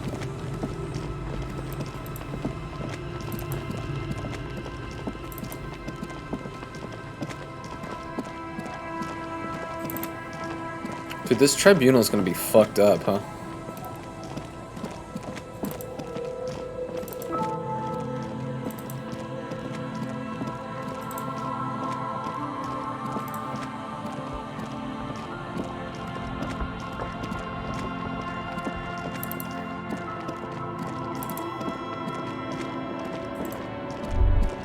What? Stop. Just up ahead. Danger. What do you mean? You are prepared. Don't put away your friend. Your weapon. I don't have any bullets, dude. The barrels of your Villier's 9mm pistol shine threateningly in the cold spring lights. Kim, there's danger up ahead. Good. Uh-oh. Be ready. I tried to say a thing, but I said something else. Yes? Now we gotta try. Only banal things strike you. One you should be ashamed of. It's no... Can I buy bullets from this guy? There's no way Roy... Wait, I don't have bullets, right? I've got 2 bullets. Okay. That's not a lot of bullets. Dude, what's the danger up ahead? What are you fucking... Dude, homie's gone? I'm all out of shits to give, loincloth. Welcome to the fucking reckoning.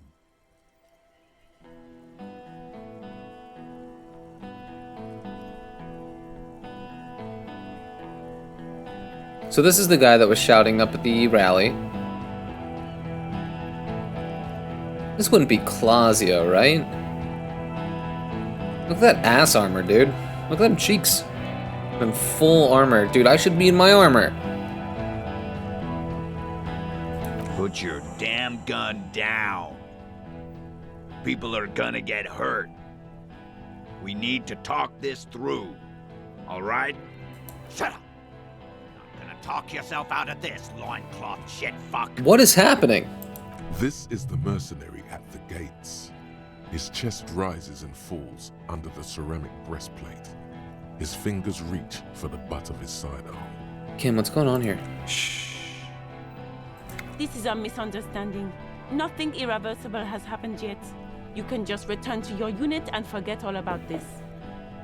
The Kypt is merciful, willing to spare Not us Clausio. if we just forget about our murdered and humiliated commander. I think we should just kill everyone, Corty.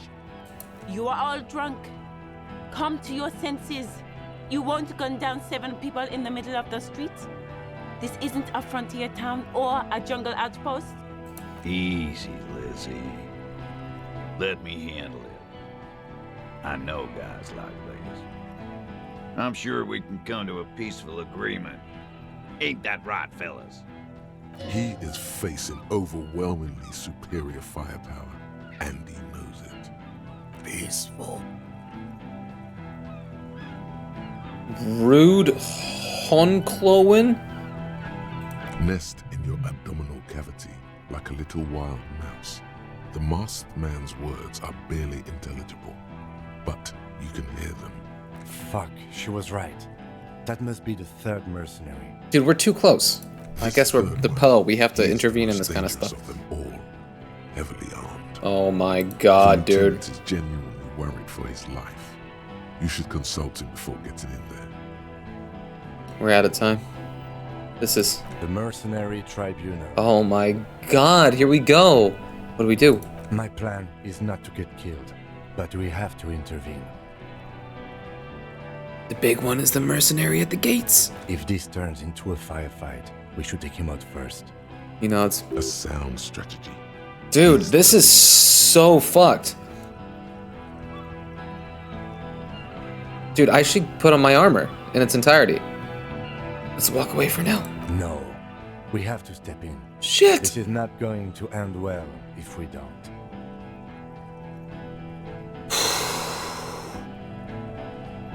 Stop. This is the police. Get lost, comedian.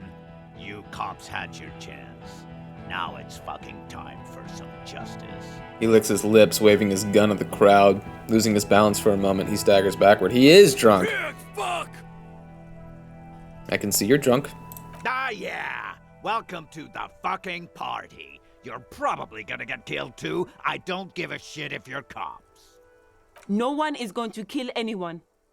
Let's just put the guns down and talk like civilized human beings. Good shit, Lizzie. With a wordless gurgle, the killer loads his long rifle.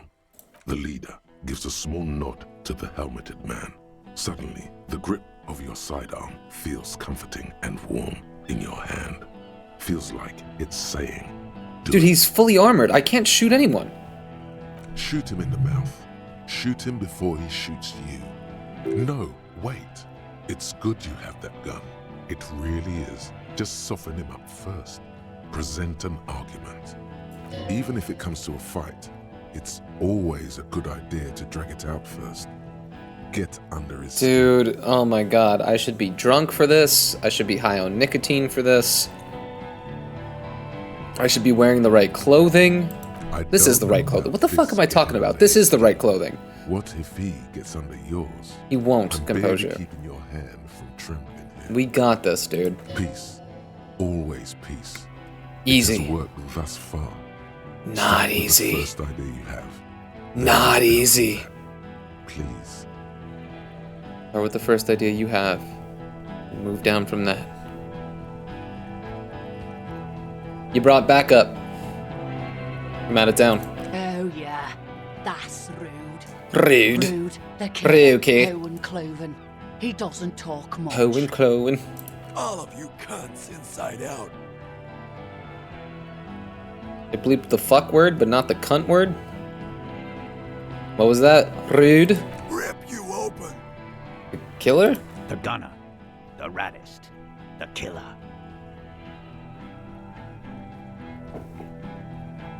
What do you think he does? There, on the rim of Owen Clerven's helmet, you count little stick figures. 19, 20, 21.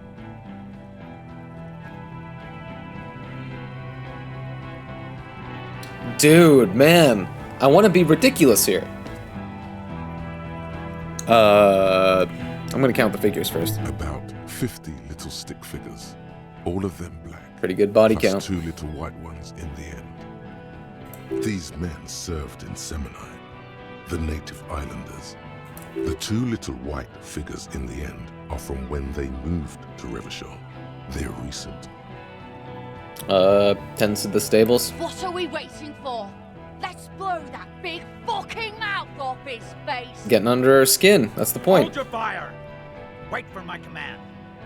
He has chewed his lips bloody. This man has been under severe emotional pressure recently. Listen, they didn't do it. Yeah? Who did I think it was Titus.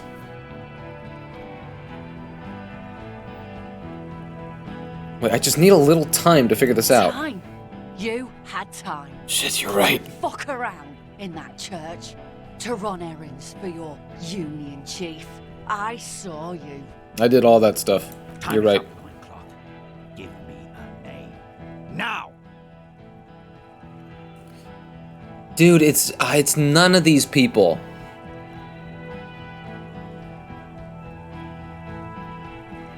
It was me as a death sentence. Maybe we should do Ruby just because she's not here, and it'll buy us some fucking time. Yeah? Who the fuck is Ruby? His fingers are twitching. That's a draw reflex. He's about to draw. A suspect. Ruby is a suspect we chased down on the coast. She was hiding.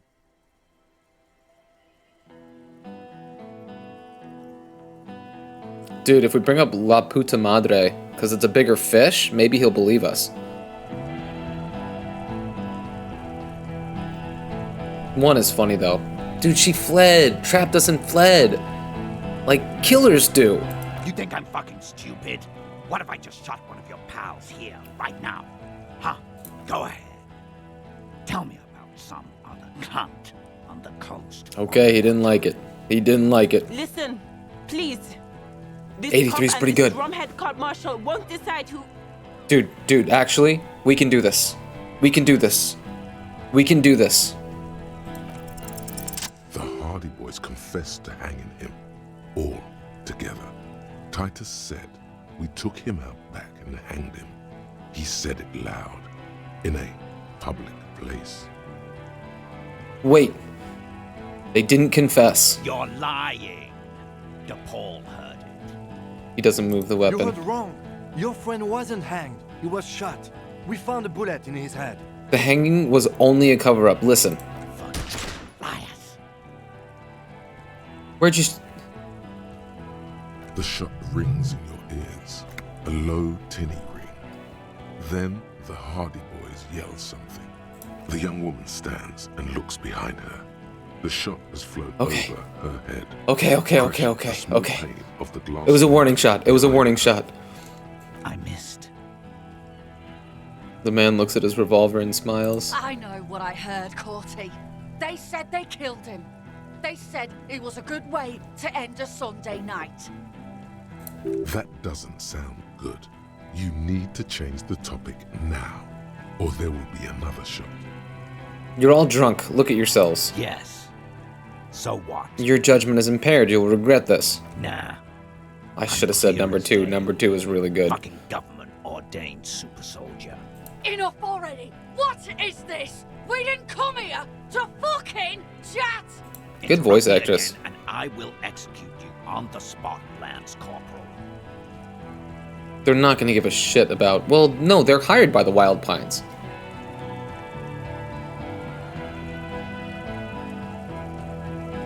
You might be serious about that, though. I think it's time to present an argument, and we know... We got them arguing. All right, here we go. That's 2 successes This so is far. an illegal tribunal. Krenner would never sanction this. Who's the commanding officer? Take your pick. You only have time for one argument. Oh, God. Choose wisely. Oh, God.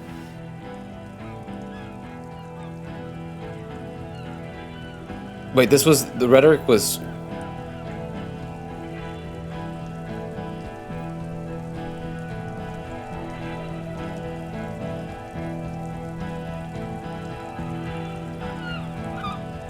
Panel does not give you the right to conduct a tribunal.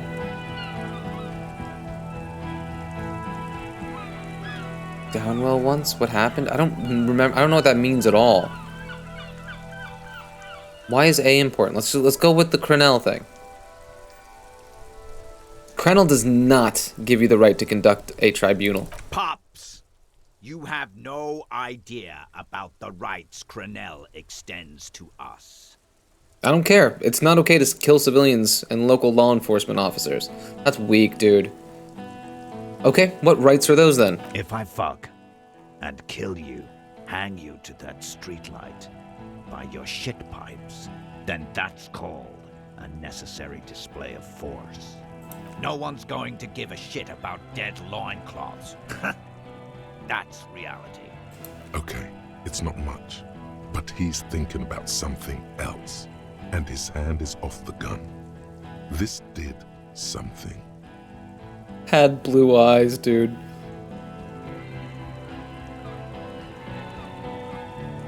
Shoot.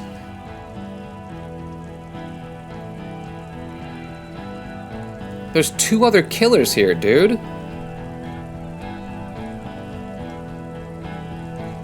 Just shooting the one guy's not going to be enough. We need them to go away. The Wild Pines rep does not approve of this. You think I care what that company cunt thinks? Hey, Joyce is a fine lady, okay? Wild Pines is not going to forgive you massacring a bunch of innocent people. A bunch on innocent people? The man stares at you with bloodshot eyes, a bull ready to charge. He's not listening, but looking for an opening. Now is not a good time to strike. He's looking right at your hands. Do something else. Get him distracted. We're working together. She knew you're out of control. She told me. She's gone, you stupid fuck. Sailed off 5 minutes ago. She doesn't give a shit about you, Silos. Did she really? Stay cool. Don't do anything stupid. Titus shouts to his men in the background. Company bitch is gone. Laylee's gone. Fuck are we still doing in this shit? Yeah, then get out of here. He looks around, tired suddenly. Sad even. Guys, I just get in the way. I don't even have a gun. Shut the fuck up, Shanky. Hold your ground. Any more of you run, I'll shoot you. Wait, Shanky fucking... He actually dipped? Doing this together.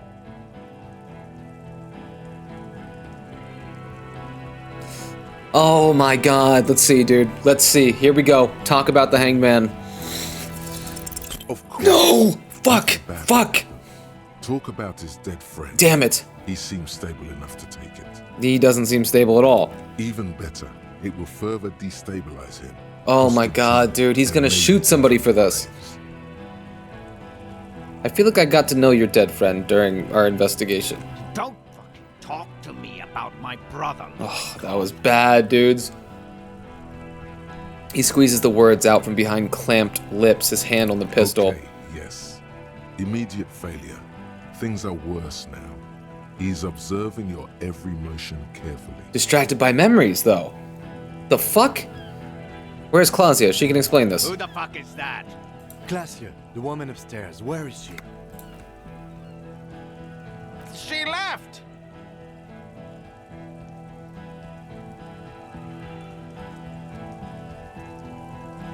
Clausia did us dirty, dude. Hey, that's what she does. That's why we like her. She doesn't stick around for this kind of shit. Unarmed, hunched, but keeping it together. Gart, what the hell are you doing here? What am I doing? My fucking establishment is under fire. You know how much windows cost? What do you mean she left? She left. Her room's cleaned out. Right before these assholes showed up. We should have arrested her. Yeah, you're right. You're right, Lieutenant whispers, his eyes still on the armed mercenaries. You can feel how upset he is with himself. Just for a second. Then the fear takes over and he's back in the moment. Hey, Bushman! Your little cunt isn't gonna help you out of this one! We're fucking shooting him. We're doing it. +1 because he's distracted by memories.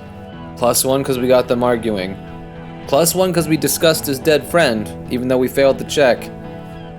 And +1 because we got him talking. 83%. This game has fucked us worse. Worse than 83%.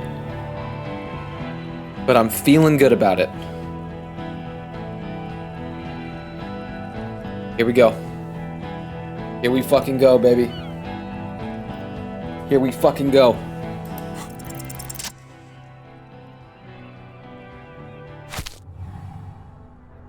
A plume of smoke and fire erupts from the gun, and your hand goes numb from the explosion. Dude, look at my stance, dude. The one arm behind the back.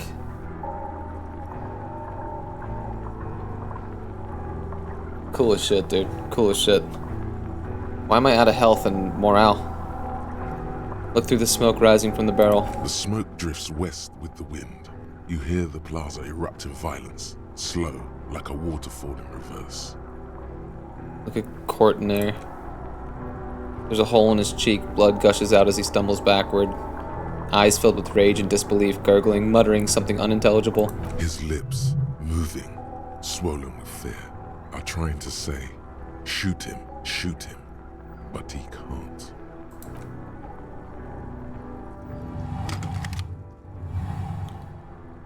To your right, the killer raises his rifle and takes aim at you. His moves are steady, but the long barrel of the rifle sways slowly. Kim, where's Kim? From the corner of your eye, you see the lieutenant raise his pistol and aim it at Rude. 83%. You leap left. A small anklet passes mere millimeters from your side, tearing fabric off your coat. Feels like the lightest of tucks. Stop shooting me! I cannot be killed. I have become immortal. The man tilts his head, trying to see through the clearing. Oh no. For the next shot. Kim, come on, baby. Oh no, dude, she's aimed at Kim. Or Lizzie? Oh, this is not good. To your left, DePaul is about to take a shot too, at Kim. God, please. Lieutenant says quietly without trembling. He aims, face pale. 2 shots ring at once. One from the lieutenant's pistol, and the other from DePaul's. It's aimed at the lieutenant, but it misses. You hear a scream behind you. Lizzie, no! Kim, it certainly looks like he hit the rifleman. Blood gushes from the helmet's eye sockets as Rude staggers back, disoriented. The sounds coming from his helmet are not human. An unbelievable shot from the lieutenant. Kim, good shit, bro. Who screamed? Glenn, dying. Fuck Glenn. I don't fucking care about Glenn. Get fucked, nerd. Has 2 gunshot wounds. Blood gushes out of them like red 2? geezers. You see 2 crazed eyes. Dude, no way. Through all the smoke. No, I shot him in the fucking face, dude. From his face, the man raises his pistol at you. Then he squeezes the trigger. I'm gonna get shot here, dude. The look of vengeance, framed in blood, lips shaking. This is the last thing he'll do on Earth. But he will do it. He is your end. Here it comes. Death.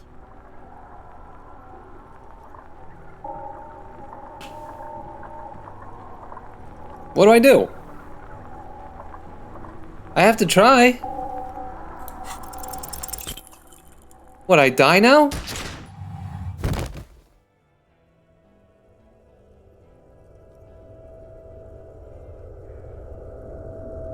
You can't. There is no time. Something inside your pelvis. We've rolled like shit, too. Your entire lower. Wait, he shot me in the pelvis? Who cares? I'm fine. Can't support you. You fall down like a rag doll. The pain is too immense to scream. It pushes the air out of your lungs. Everything goes dark. A distant blur as you recede. I feel like there's no way this is the first time Harry's ever gotten shot. I feel like there's no way that's real. Listen through the darkness and the pain. The Hardy Boys are screaming, fighting, dying. Someone jumps over you. Nearby gunfire shatters glass. Stop! That was not the voice I was hoping to hear as I go into the great beyond. The cop! Protect the cop! He's down! Titus? Aww. Bro.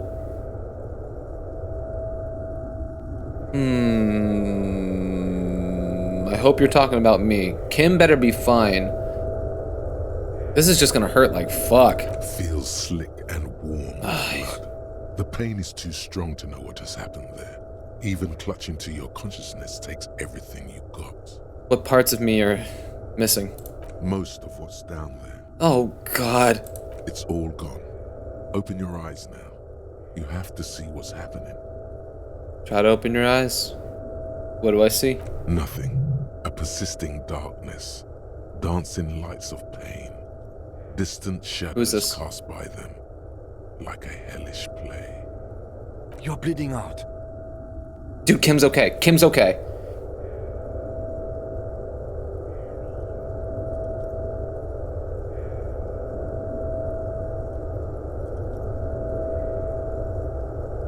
Dude, 4-4 is so funny, dude. Oh my god.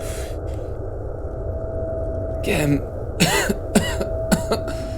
Kim. Kim, I lied. I lied about not remembering who I am. I made it up. I remember everything. Stay with me.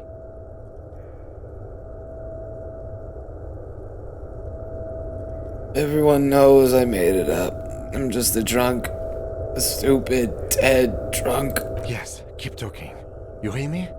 Stay awake. Dude, if he has enough time to, like, do this, maybe the threat has been taken care of. But you can't. It's so hard. Your eyelids grow heavy, and the sounds ever more distant. No, I read ahead. Cold comes over you. The lieutenant, too, is somewhere far away, almost gone. When suddenly, you sense something behind him. A slender white shadow towering. Someone stands there, raising her pistol at him. The lieutenant does not see it. He's pushing down on your wound with both hands. Scream immediately. He's gonna die.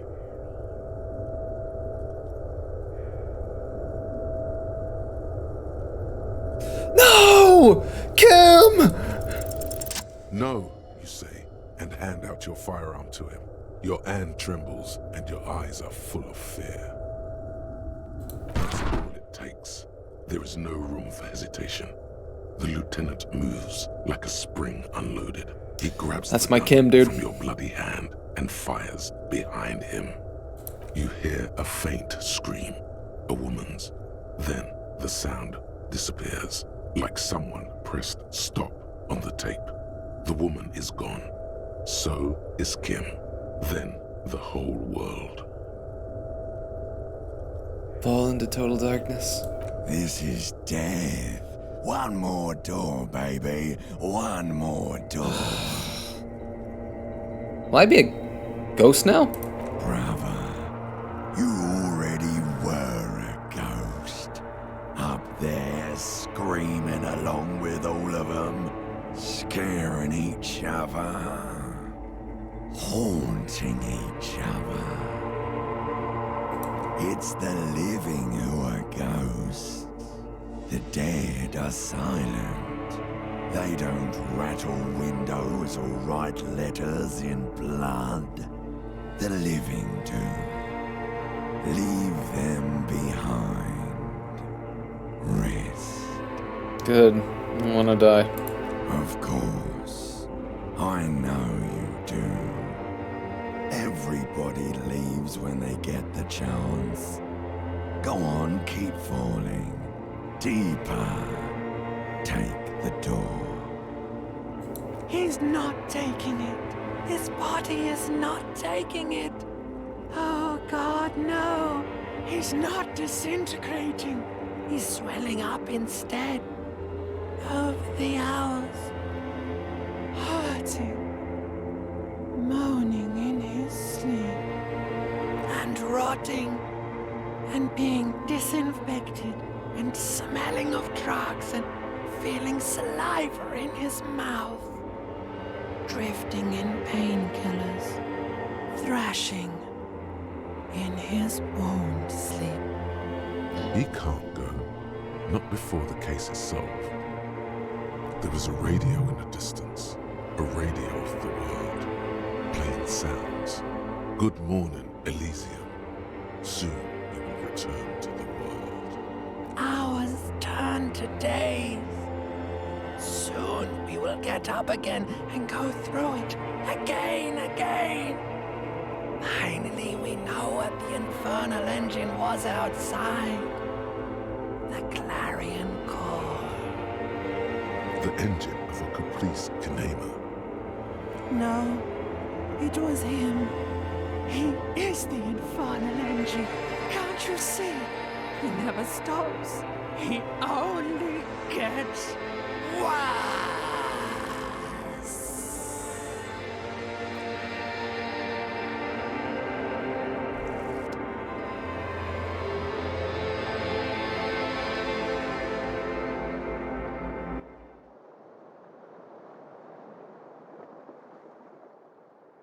You see the lieutenant's familiar shape in the orange jacket.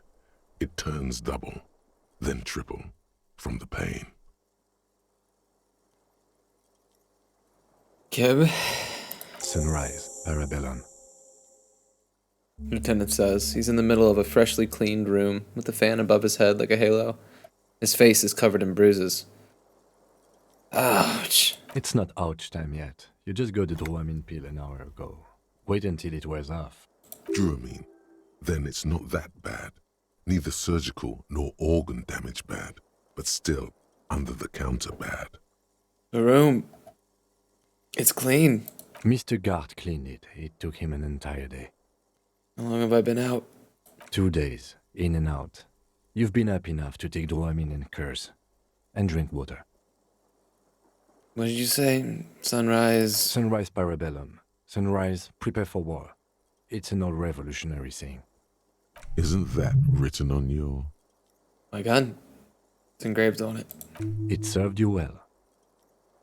Is it war today? The gates of the harbor are boarded up. The streets are a little more empty. Apocalyptic violence is yet to erupt, I am relieved to say. He looks out the window. I think we may have held it off, for now. He unzips his bomber jacket. A pity. Pity?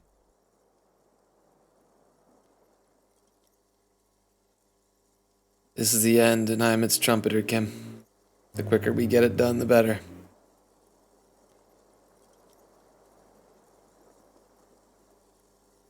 You misunderstood me. I meant that in a disco way. Cool. What happened? What happened? You shot the major in the face. A firefight ensued. Is he dead? Yes. As retaliation, the rifleman tried shooting you. He missed, or you dodged. I dodged. Then I shot and wounded him, while Glenn took a bullet in the spine. It was meant for me. Glenn did not survive. There's a pause. Bliss is not the first person to die in his place. He goes on. Titus, Fat Angus, and Theo charged. Angus and Theo did not make it. They both died before they made it to intensive care. Titus survives. So do Alain and the musician. I forget his name. Eugene? Yes, he's still alive too. You were bleeding out by then. I think you said you lied about being an amnesiac, and you warned me. I was able to disarm one of them, the Pole, before she got the jump on me. Thank God. I killed her. And that's what happened. Lieutenant takes a cigarette from his coat pocket and lights it. Bitter smell fills the room.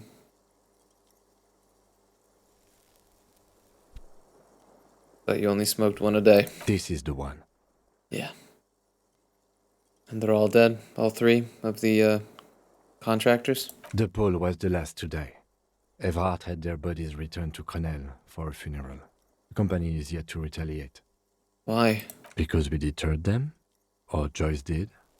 Maybe the harbor in full lockdown is too costly a target. Or maybe... He breathes in the fumes, thinking. Maybe they are simply taking their time and will attack soon. I don't know. How many casualties? On the Union side? Total? 3. Glenn, Theo, Angus. The fat one. He took a lot of bullets. And Theo, he was just too old for combat. And that's... all.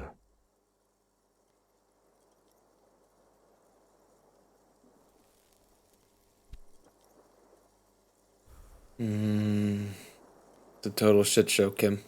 Yes, officer. 6 people are dead. It's not a success. But what's done is done. The violence is cordoned off. The Hornets did not get into the beehive. The worst scenario has not materialized. Yet. And we are still alive. Both of us.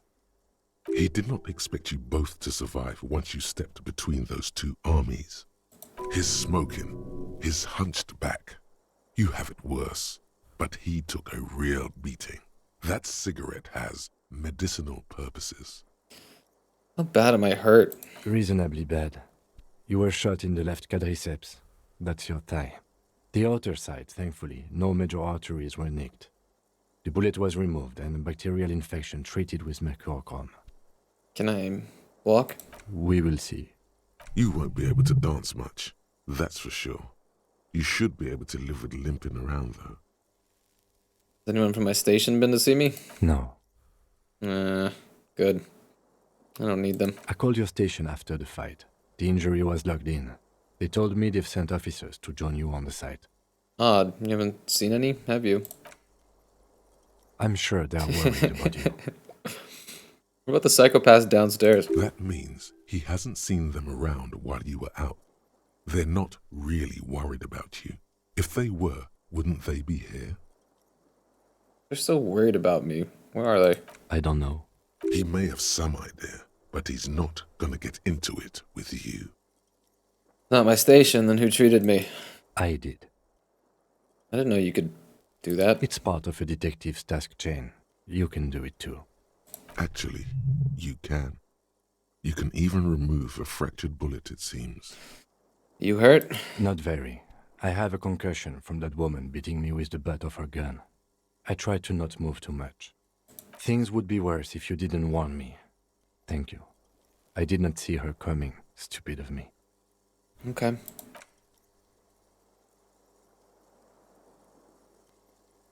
God, I need a cigarette after that one. Jesus. Easy now. Lieutenant turns double again before your eyes, an orange hue of pain. Your balance is way off. You feel like you're about to fall over on that thing. Dude, his pen is still floating.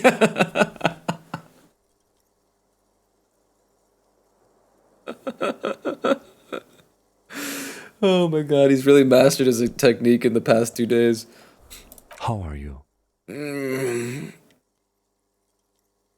I feel fantastic. Let's rock. He nods. What happens now, Kim? I honestly don't know. But I don't know either. We can't talk to Everard. The harbor is in lockdown. Everyone in there is outside our grasp now. And Joyce has left too. Joyce is gone? Yes, she left yesterday morning. To meet the board of Wild Pines, or that is what I've heard.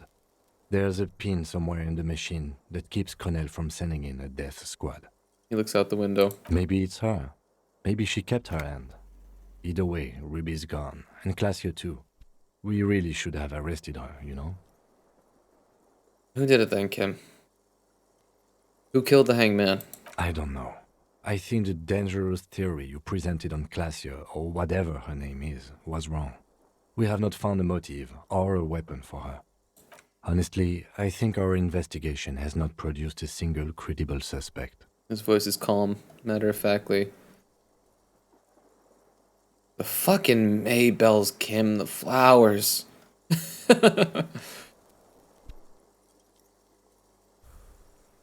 Oh, can I say all of these things? Because these are all really fun. This is because I'm La Puta Madre's peon, isn't it? Don't be narcissistic. Half the cops in Revachol West are his peonies. Even if you are, it is not a decisive factor in this case. That does make some sense. The fucking Maybells, Kim. The flowers. What? Yank it out and show the drive. This one. Remember? Every piece of garbage in the city is not connected to the case. You don't have to keep everything. He's wrong. No, Kim. Every piece of garbage in the city is connected to this case. Okay. You can see it's clearly not meaning it. What about the hole in the... ouch.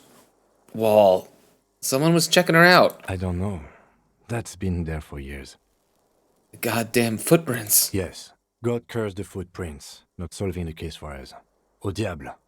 There's still a 28% chance the shot came from a distance. We should go upstairs, rethink the ballistics in situ. I agree with this. What else? An antique bullet from a Belle McGrave, 446 millimeter. How hard can it be to find one? How hard can it be? It's extremely easy. There are thousands lying around. We found one, all completely unusable. It's precisely how easy it is to find one that makes the bullet useless. There was that hidden weapons cache under the building. Revolutionary era. We could find thousands more if we wanted. All of Revachol is full of them. It's simple. We have to locate communism. Communism killed him. I'm afraid we may not be able to locate communism, Detective, on account of it being dead. Communism is making a massive comeback, Kim. Ideology does not have anything to do with the murder investigation at hand. I'm sorry, it does not. You know what I think about? Solving crimes. He arches his brow. The ceiling fan patiently spins overhead. Solving crimes is super easy. Really? Because to me, it seems solving crimes is hard. You're not ready to give up, are you? No. Are you ready to limp? I'm ready. Good. Where do you want to limp to? The lieutenant did mention doing more ballistics. We should check Miss Orange disco dancer's room upstairs. Why not?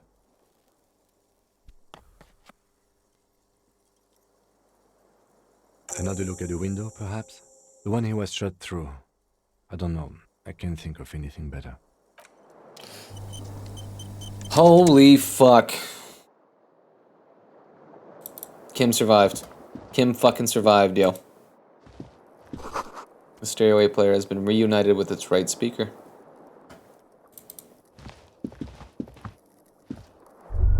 What, dude? Look, the door is open. You can walk right into Kim's room. Kim, how do you feel about this? You see glimmering white enamel, no bottles inside. We're going into Kim's room in a moment. Maybe he's a fucking pig. Newly replaced glass, shining in the morning light. You hear traffic outside. Back in the world again. The bed's a little nicer now. You could get a good night's sleep here. No time to rest yet. The fan stands still. I'm not fucking with that. Kim's room.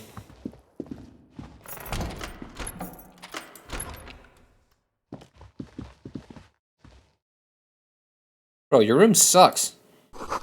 The alarm is set for 6:50 a.m. You're just gonna let me read his personal journal there? Medicinal supplies on the cupboard. Mercurochrome, a scalpel, antibiotics. Man, he really did just take that shit out himself, huh? These papers bear the stamp of the RCM. They appear to be fragments of the lieutenant's paperwork, half finished. You make out notes on this and other recent cases. I had Gart open the door to your room. You were running a low bacterial fever the first night.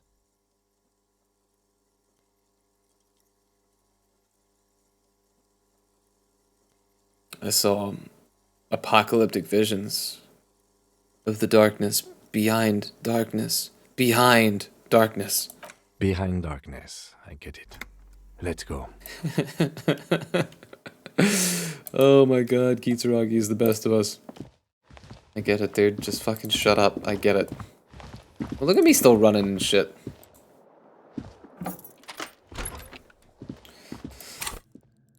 5 skill points, huh?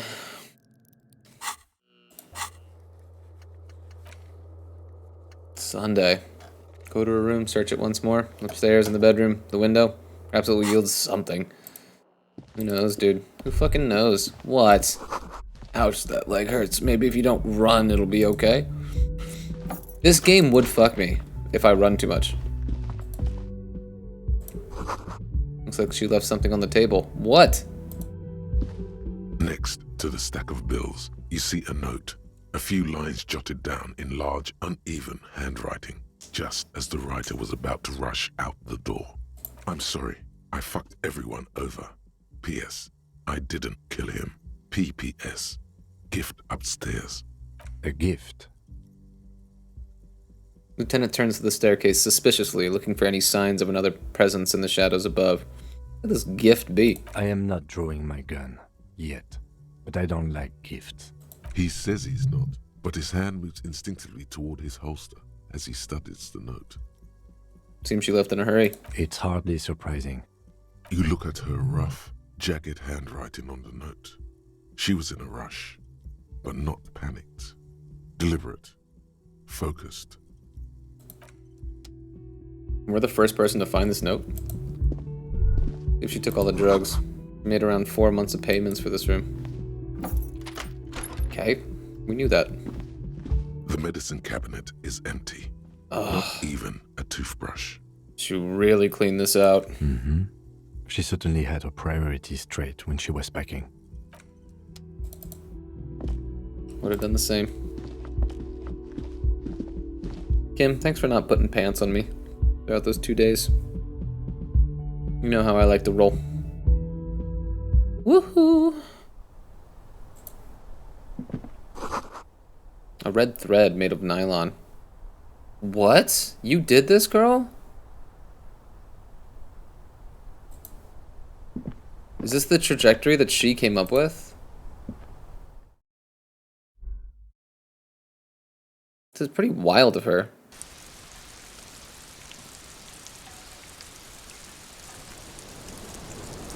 This is insane. Thread itself tied to the antenna. What's the gift, dude?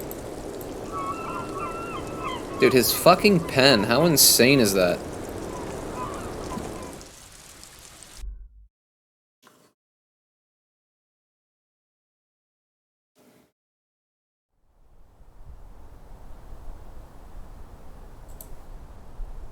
You see the same 2 neon-lit shapes. A man and a woman. Only now a red thread bisects the room, pointing from the antenna outside to the cupboard on the wall. This is ballistics. She's left a trajectory for us. How would she know, though? Lieutenant tests the thread with his finger. Drawn taut, it rebounds instantly. A ray of backward motion explodes from his mouth to the roof outside, A prime, to then widen into a radius of locations in Martinez. B prime, B double prime, and B triple prime. Where does the thread lead? It suggests the bullet came from the extreme upper quadrant of possible angles, from a point beyond the roof. B triple prime, the island in the bay. She trying to tell us the shot came from the islet? Islet? Islat? Unless she thinks the perpetrator was standing on the ring antenna. That is where the thread seems to point. How did she know how to do this? She was there that night. She would have known precisely where the bullet hole was in the glass. It also looks like there may be more to her skill set than we know. The question is, should we trust her? Of course we don't trust her. I don't know. At this point... He stops mid-sentence. What difference does it make? That's right. This is also a location we've yet to rule out. So it is. For a second he seems tired. You seem unenthusiastic. I just haven't gotten a lot of sleep these past few days. Fair enough. He doesn't really believe this will yield anything. Maybe we need to go to this island. The wind blows in from the open window. The lieutenant sighs, looking into the cold distance across the water. The lead is flimsy. You might as well go around Martinez, looking under every rock and talking to every person. But What else is there? Kim, let's go to the fucking island. Okay, let's go to the fucking island. He takes a second to gather himself and How do we says, get there? Joyce Messier had a sloop, but she's gone. Lillian, the net picker. She's towing her boat. Ah, yes, of course. The village. Let's go. You like that suggestion. I'm just trying to brag about my hot piece of ass that I got, but okay. Go to the island.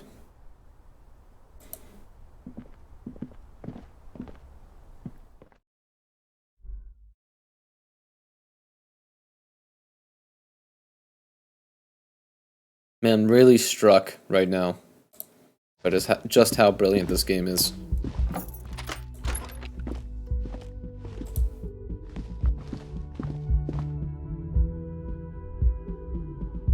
Like, what a crescendo, and what an appropriate climax.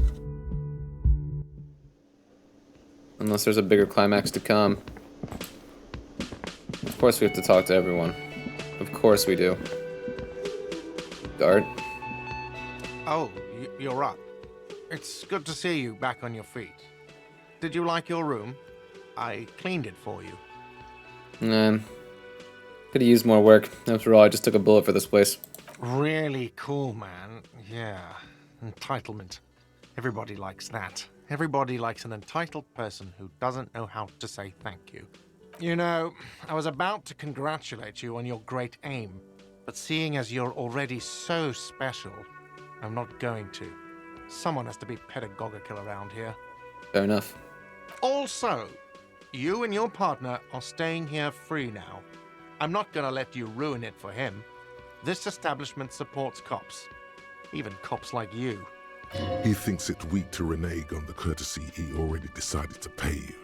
Moral superiority is important to him. Thank you, sir. And he appreciated the clean room, by the way. He just likes to act like he doesn't. Well, anyway. The man clears his throat, not knowing what to say. Where did everyone go? Oh, you know, people don't tend to stick around after shootouts. Turns out they're not good for business. Okay, so I have to mention, when it happened, you were right out there, on the balcony. Yeah, I was. Yeah. That's because I'm a bad ass. It really took courage. Don't pick at him.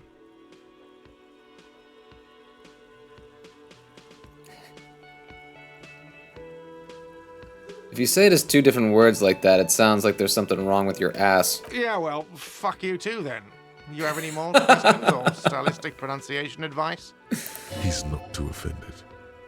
The experience has changed something in him. Yeah, he watched 6 people die. Alright, thanks. No problem. They'll come back. They always do.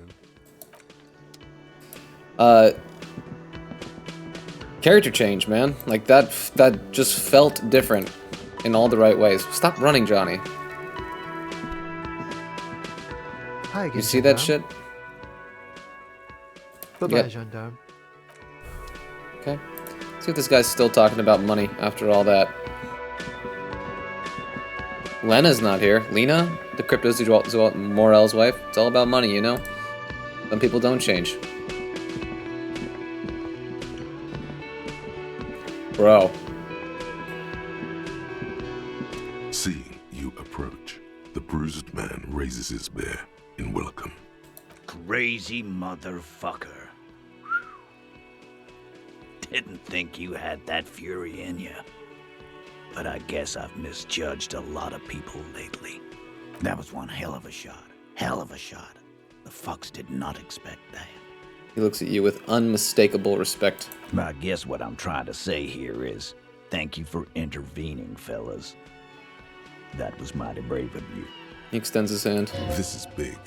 It's as big of a thank you as Titus Hardy can muster under any circumstances. There's something about one that is fucking hilarious to me. After all of that, after all of the shit I put all of these characters through, no need to thank me. Just doing my job.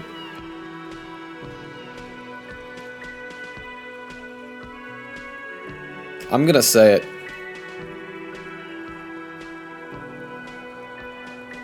No need to thank me. Just doing my job. Well, cheers anyway, Copper. He raises his whiskey bottle in salute. What's gonna happen to the Hardy Boys now? I guess I'll take a closer look at our union members. There's bound to be some ambitious fellows there who'd love nothing more than advancing social democracy by busting some heads. Might even ask Tibbs if he's tired of replacing windows, and maybe wants to have some fun with his brother. Anyway, don't you worry. As long as Titus Hardy's standing, there will be Hardy Boys. He's right. The numbers are replaceable. In an organization of thousands of men, there are plenty who'd join. You know what happened to Clausia? Don't know. Don't care. I'll be glad if I never see that fucking woman again. Even after all that hell, he's still bitter about her? Okay, got it. He nods and takes another sip of whiskey. Back away slowly. Any idea what I should do now? Judging by the sight of you, I'd suggest crawling into bed with a bottle of whiskey in one hand and a big tit in the other. Amen, bro. Yeah, go pay Monica a visit in Janrock. She's got a knack for making men forget about their worries. Biggest pair of milkers in all Rebacho. Good tip, Elaine. Hell, you both look like you could use some feminine company right now. Thank you for your advice, Eugene, and you too, Alain. I do always appreciate a good use of the expression milkers. It sincerely amuses him how hard these guys typecast themselves. Oddly self-aware of the writers. You're welcome, Bina Claude. You're all right in my book. So long, fellows. Be good so I don't have to come back here again, okay? Take care, coppers. You two look after yourselves now. Death passed on you today, but men don't get that lucky twice. Copo loco. And normal cop, I guess. Good luck in Shamrock.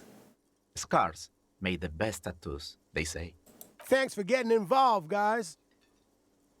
Not a lot of cops would step into that line of fire, but you did. And if you ever feel like the uniform is holding you back, I've got a few vacancies. That's the biggest compliment. One hardy boy, Copper. That is like the greatest thing you could ever hear from Titus. Wow. So someone's been a little boring. Oh my god, no I'm not. Get out of here.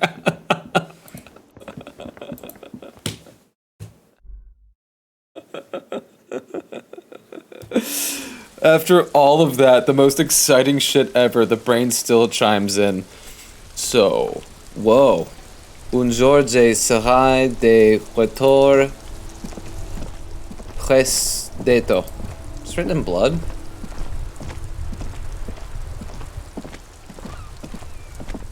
The graffito has been painted over the traces of the fight that took place here.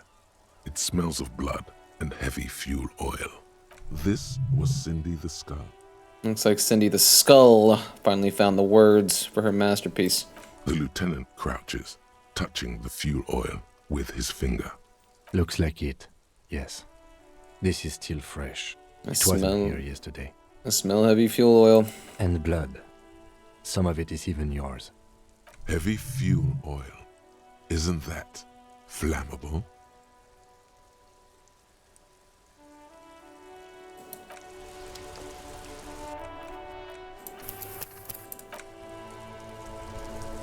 The graffito has this. The fuel oil catches fire immediately with a low hiss. A bright orange flash across the surface of the lettering. The falling snow turns to vapor above the burning How cool this is. mingling with the black smoke.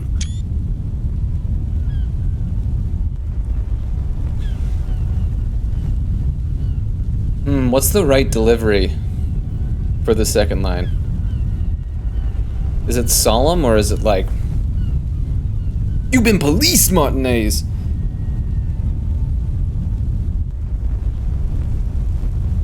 I like to think he does his best Kim impression. "You've been policed." Martinez. The lieutenant has taken a small step back. He looks at your face illuminated by the flames and nods silently. He approves of the impression. The fire falters. The flames warmed him too. Not at all in a bad way. Let's go to that island. Slowly, the flames subside, the fuel burning out. The air still smells of mazout and springtime.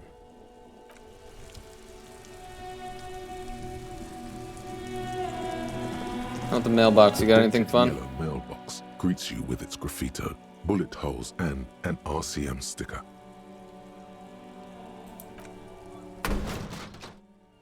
With my fucked leg? There is a hollow, saddened ring as your toe has suffered damage. Cool. You really showed that mail collection box. He does not actually think it's cool. If anything, the lieutenant feels sorry for the poor box. He's leaning in to inspect the layers of graffito that deface it. Oh, you're being sarcastic. I get it. It was actually a dick move. The lieutenant pats the box, ever so slightly. Dodged the bullet there. I just wanted to see. I have a fucking incredible leg injury.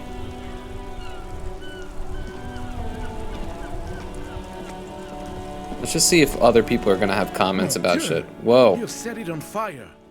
What kind of a policeman are you? A beacon of light in the dull shores of mediocrity, bitch. You're welcome, Martinez. Oh, well, thank you, officer. It certainly lightened the mood. Very cozy, like a little street fair almost. Officer. Okay. Looks like people not directly involved aren't gonna say new shit. Okay. Well, RP walk to the island.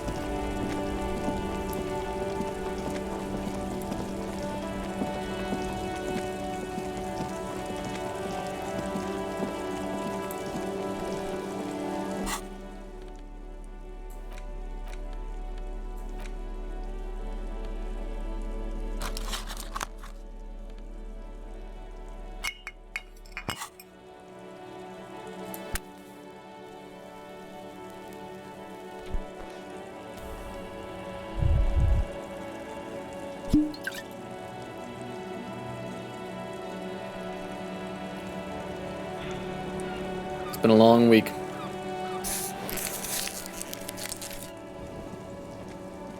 Kim, you understand.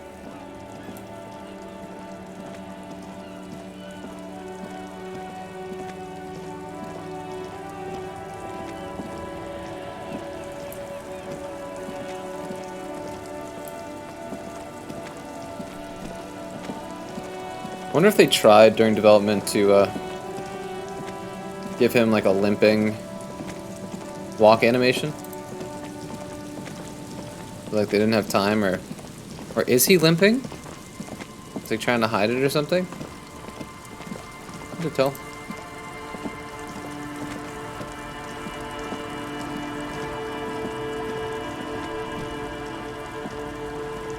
We have to go talk to Lillian?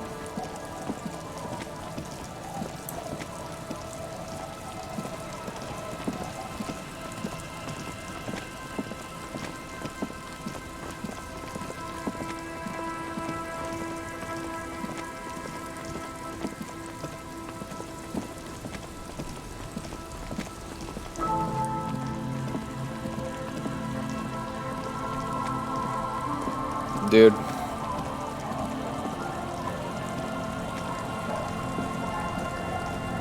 Officer, what happened? You're limping. Why are you limping? You look terrible. You're not limping. You're you. She sounds almost disappointed with you, reprimanding you for falling and hurting your knee.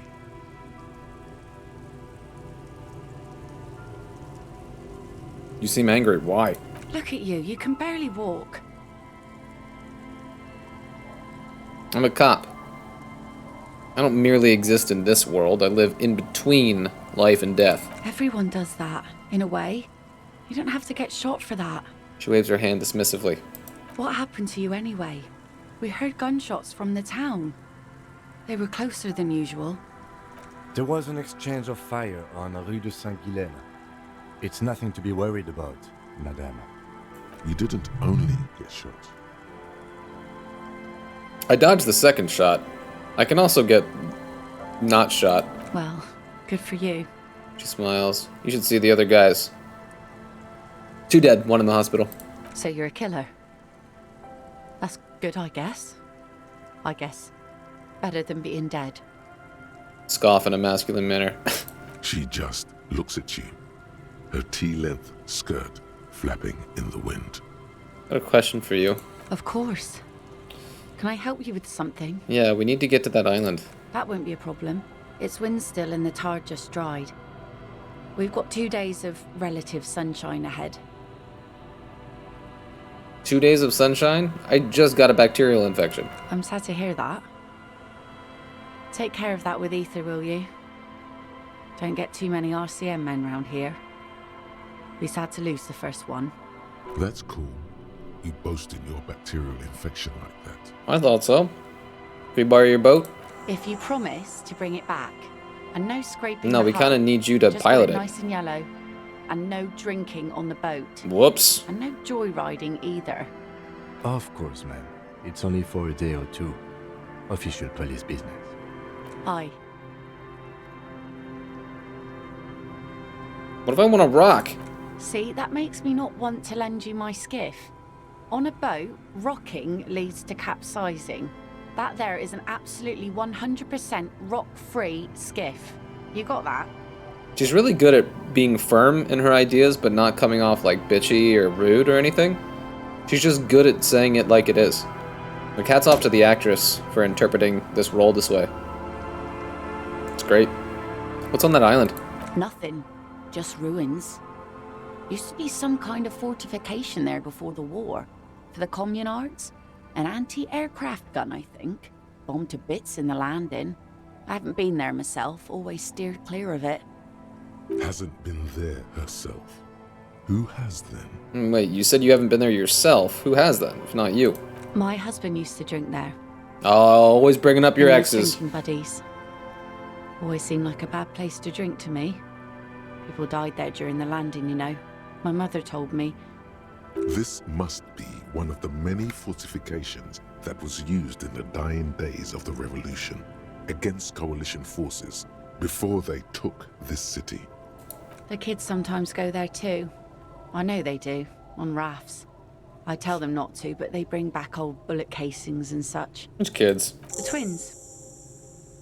God forbid they bring the girl along on some rickety barge. Can we maybe ask your twins about that place before we go? Would that be alright? Be my guest. They've a strange way of talking. See if you can get anything useful out of them. I seldom do. Anything I should know about getting there? Well, most of it's sunken. Underwater. That means concrete underwater. Cut your boat if you're not careful. Be sure to enter from the south side. Water's deep there. Aye, aye, Captain. Thank you. We'll use your skiff to get there then. Please be conservative with the fuel, will you? Just filled her up, but it's a small tank. Be seeing you. Also, don't tell me what to do, even with your stuff. Go talk to the dumb kids.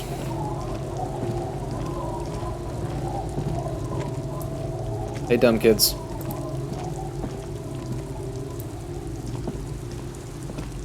The scruffy-haired little boy kicks a stone while the other watches him do it. Is little Lily your sister? Yes. Yes? Yes.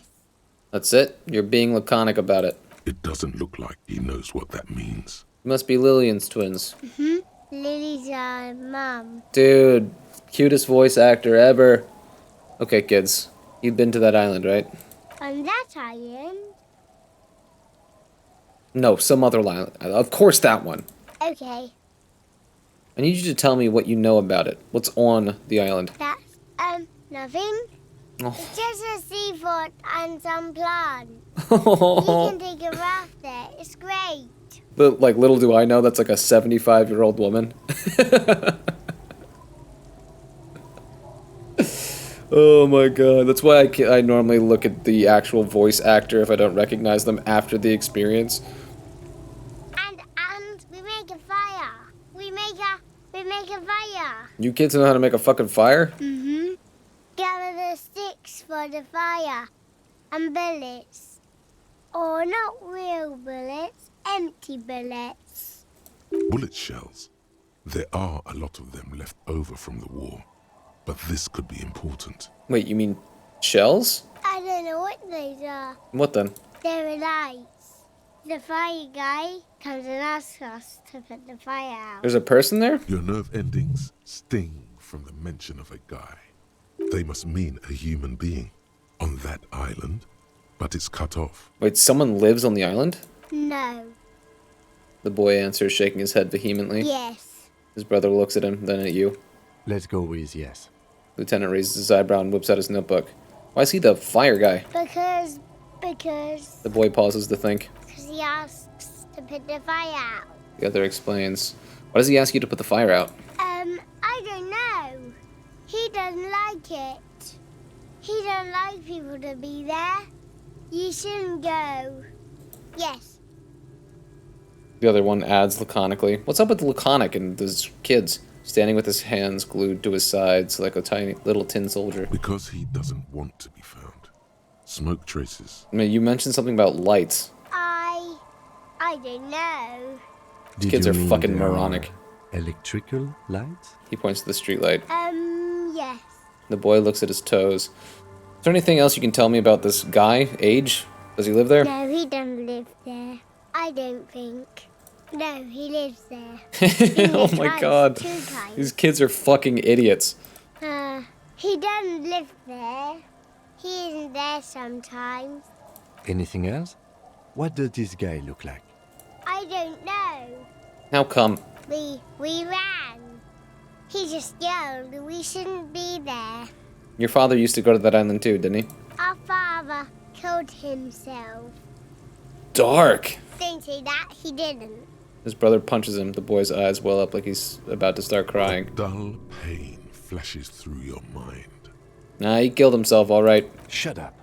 Lieutenant jabs you in the ribs with his elbow, then turns to the boy. Don't punch your brother, please. Don't start crying. We still need to ask more questions. I'm not gonna start crying. The one who almost started crying snaps, regaining control of his quivering chin. Doesn't even have anything to do with this, you. Father isn't the fire guy. The two things are unconnected. Your question didn't make sense.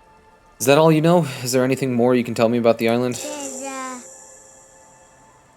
The boy says, rubbing his eyes. It's clear that he has no intention of finishing the sentence. Lights, fire guy.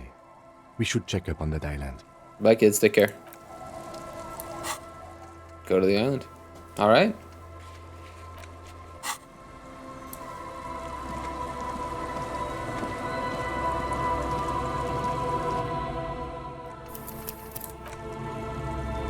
Give me a sec.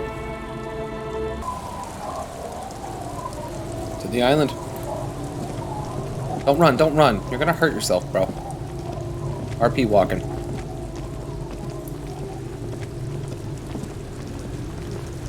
Is this your dumb boat? God, how could you ever feel safe in a thing like that?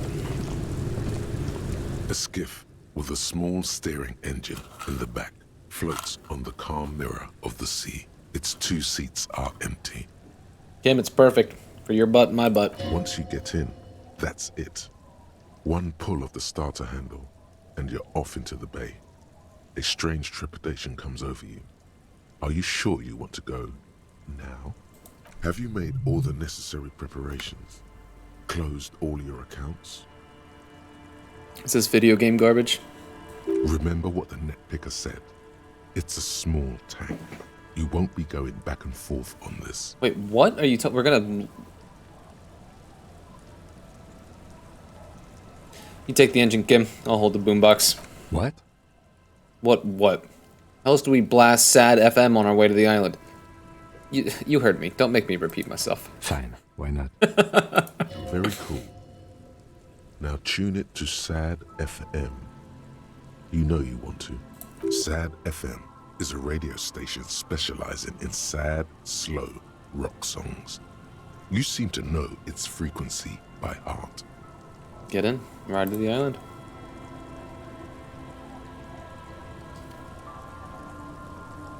Heck yeah, dude. A fucking screenshot and a half. Take another one. Better framed. Take a couple of them. Want to be free.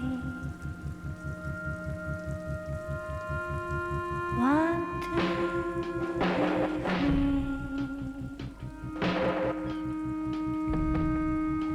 It will last forever.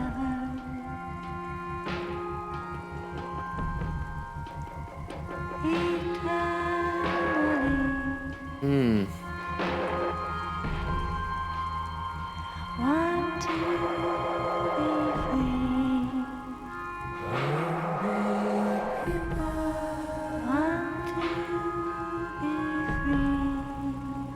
to be free.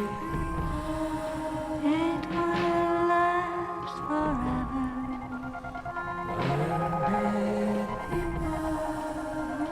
It's so nice.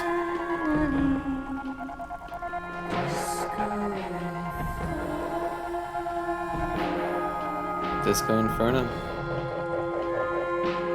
How cool is this, yo?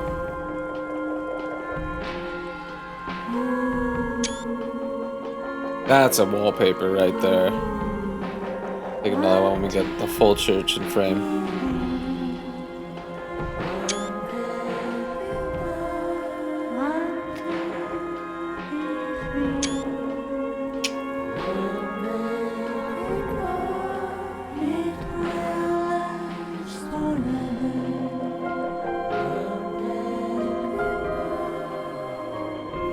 Dude, they brought in that piano? What was that, the apartment?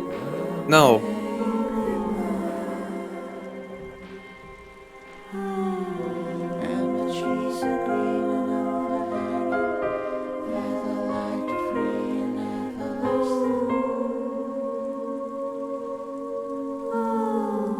What a cool piece of music, dude.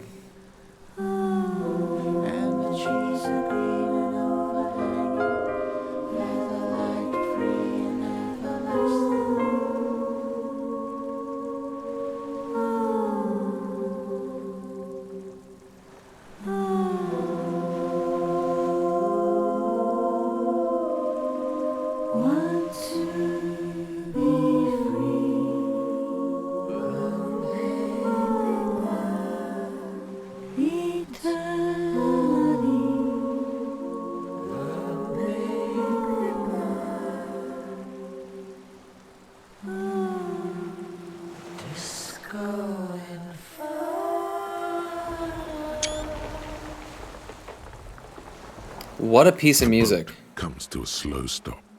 The lieutenant turns the engine off. Then there's silence. In the silence, a sputter of wings. A flock of quails takes off in the distance. Let's go. He whispers.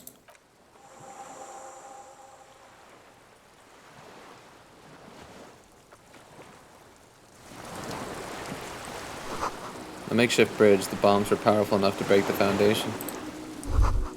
The rusted chain trails off into the ocean. The chain trails off into the ocean, connecting the island to the supply depot on the coast. This leads to the depot. Depot.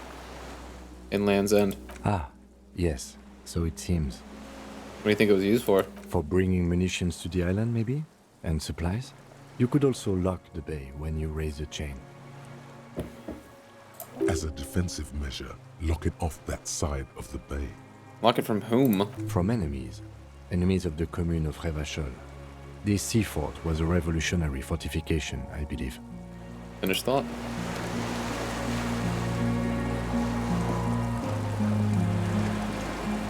Look around. Doesn't look like they're gonna let us do a lot of exploring here.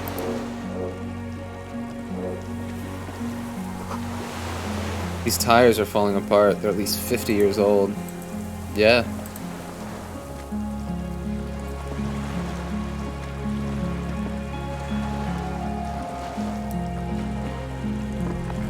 Dude, this song's gonna make me cry.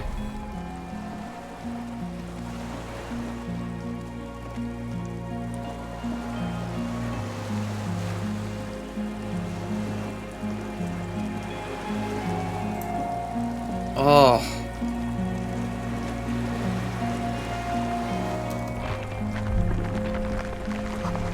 There's a lingering trace of mouth soot in the air. Attention. Inflammable. Some fuel has leaked out of the barrel. Black, viscous.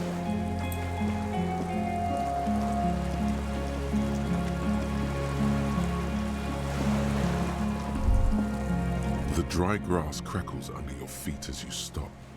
Far away, birds' wings touch the still surface of the sea. What is that flutter? The flock of quail departs. Now more than 100 meters away. 102, 105. Underneath the flutter? On the islet, there is almost no wind, just the light movement of air through the reeds. Bulrushes swaying on the waterline. Long dried leaves chafing against each other. Like a silent orchestra tuning at the beginning of some major work, of great importance to the few who attend. To the west. A silent hiss, sea air moving through the needles of a pine tree. To the east. The faraway roar of the city, distant like today's dream. Before it, the sound of sand, the low tide filtered through its grains, a bird tending to its feathers. Ahead. A low hum.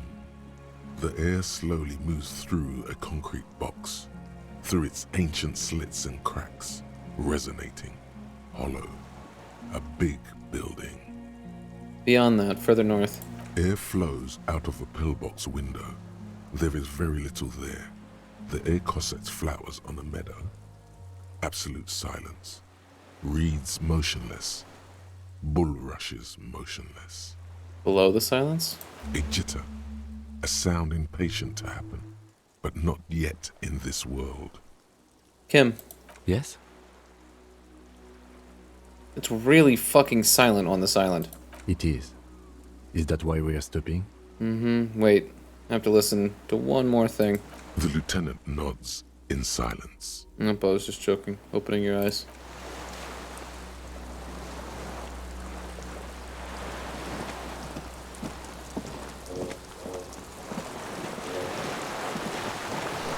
The barrel says ICM. You see a star with a little speck in it. How do I get down there?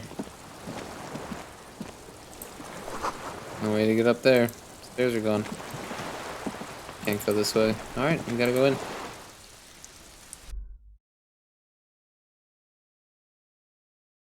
Kinda creepy how we know there's somebody on this island. Especially when they give us creepy locations, huh? Guess we'll start here. This was once an armament rest.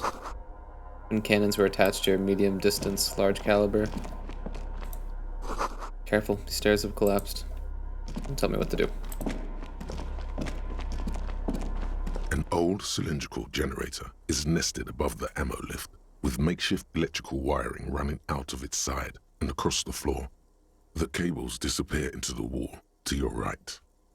The lieutenant puts his hand on the metal barrel, checking for warmth.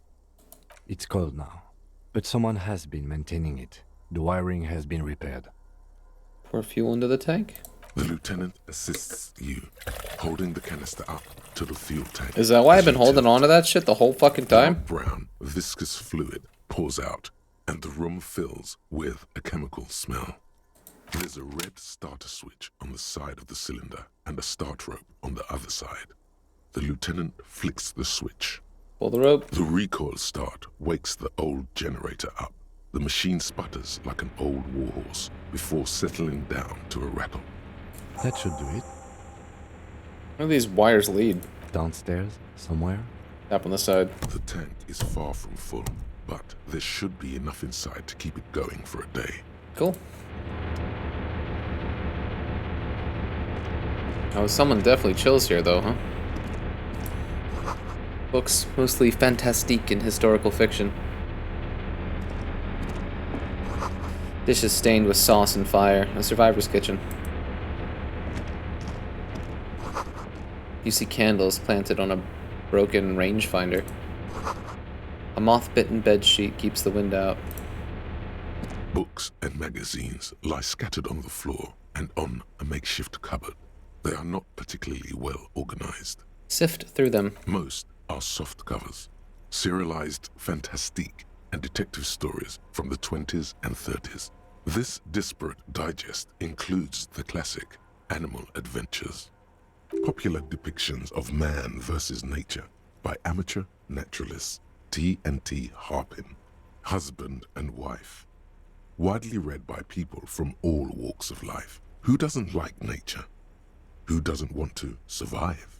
Among what is mostly commercial fiction and serialized stories, you find a magazine cathodique for electrical engineering. Then it's back to pulp. Light erotica, an international thriller about circuit benders. Someone's made themselves a home. Does anything stand out as unusual? Oh yes, under the bed, there is a rather extensive collection of critical theory. That is, dour, life non-affirming left-wing literature, published by small imprints such as Abattoir Firm and Ouzia. It's not exactly like reading. Look, Kim, downbeat dribble for people who can't get shit done. Ouzia. I agree. Humanitarian sciences. It stands out. Not a lot of critical theory around in Havashul West. Your incendiary remark has failed to provoke him. Wasn't there some in the communist students' room? A student in the apartment building seemed to have some as well. Well, yes. That one student did. We never found out who that was, right? The little books seem inconsequential next to the big pile of frivolous entertainment covering them. Critical theory books. What do you think this means? Whoever has lived here, they have some education and a certain set of interests. Interesting. Leave. What if it's Gart? It was Gart this whole There's a time. greasy old spring mattress in the corner, resting on piles of soft cover books. White linen and a pillow are visible under a worn-out caracal blanket. Someone has been squatting here. Tenant The inspects the linen is bed. fresh, recently washed. How recently? You force the rest of the sentence out through pain, thick as molasses, no longer able to hear yourself speak. You know, officer, you can rest here if you are feeling tired. I will keep watch. You could use some rest for what's ahead. No, I'm good, Britch. Britch? I'm good, Yes, Britch. anytime. If you need a rest later, it's okay by me. You don't have to be a hero. I do, though. Stealing more people's clothes? Hey, look, it's me. Dude, nice. Now we just literally missed out on Kuno's pantaloons. That's it. In terms of the fallen stuff. Right? I'll wear this shit for a little bit. Oh, we gave the jacket. Oh, fuck it. It's all ruined. Now we gotta be pantsless. Whatever.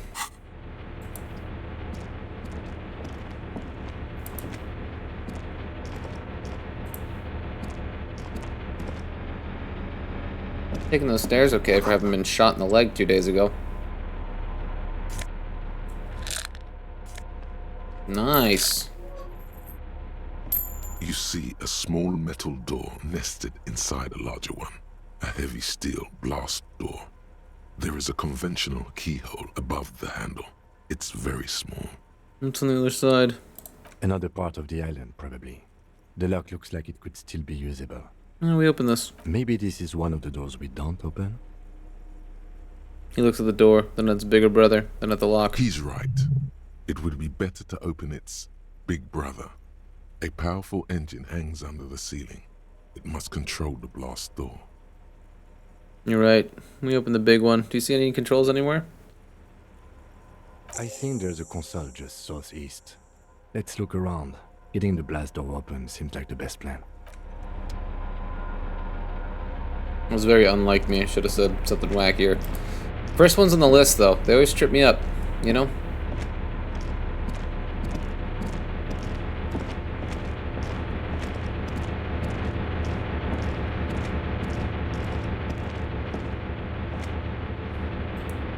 Oh, okay, we can go that way.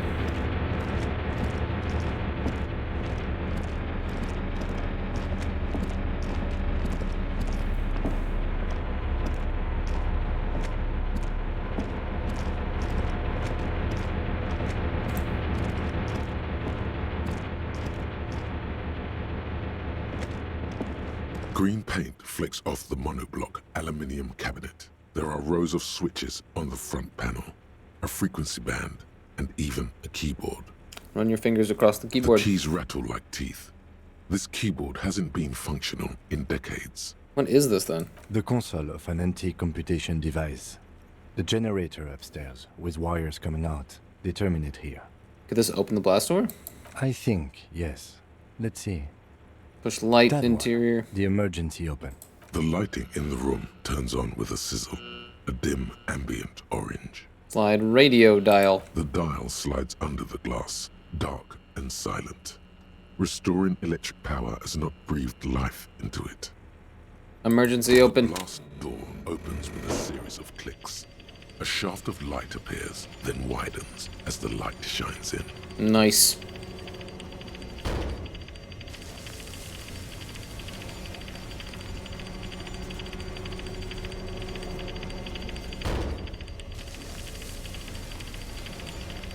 Oh, okay. Really opening that door, huh?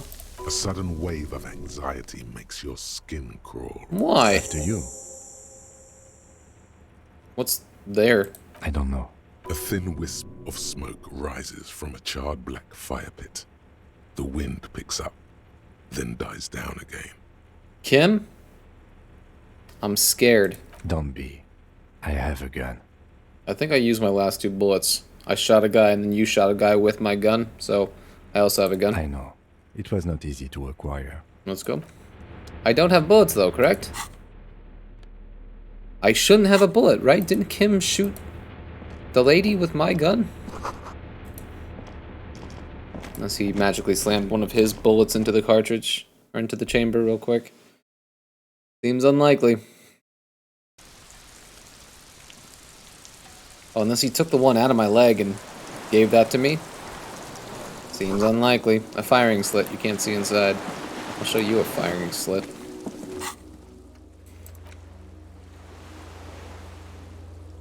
Oh, okay, the game wants me to give me a thing.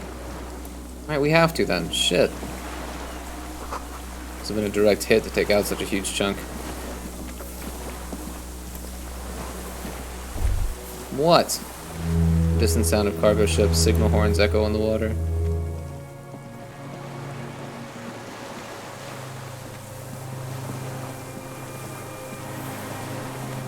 So it obviously seems like the blast door is progression. So why don't we just check around as far as we can? What? The reeds sway strangely. Stray swangely.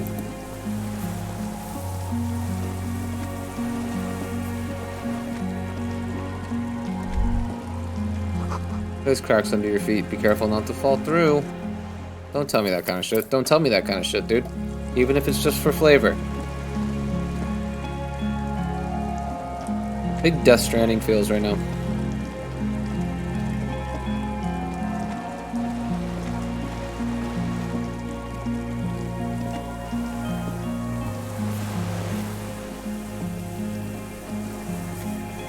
Oh, we can go up and around too. Shit, dude. There's so much to look at.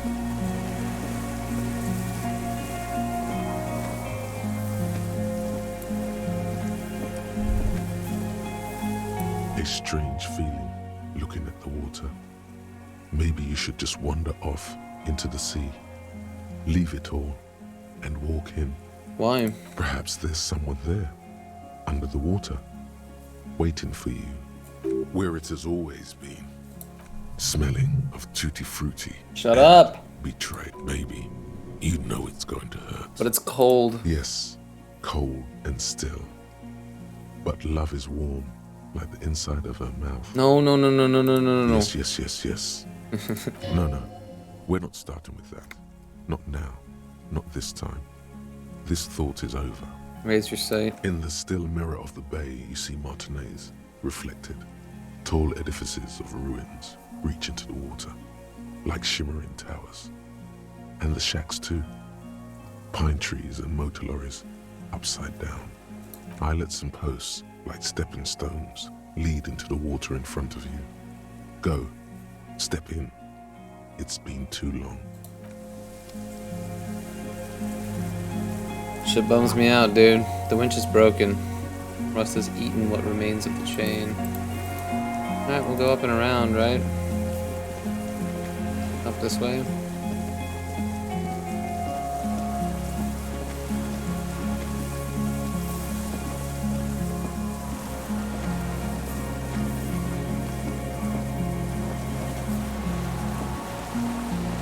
Is it Asylums for the Feeling? Is that the song that I keep thinking of? The pain in your pelvis makes you wince, then you continue. The silent, faulty feeling. The silent fall. The silent fall to the living.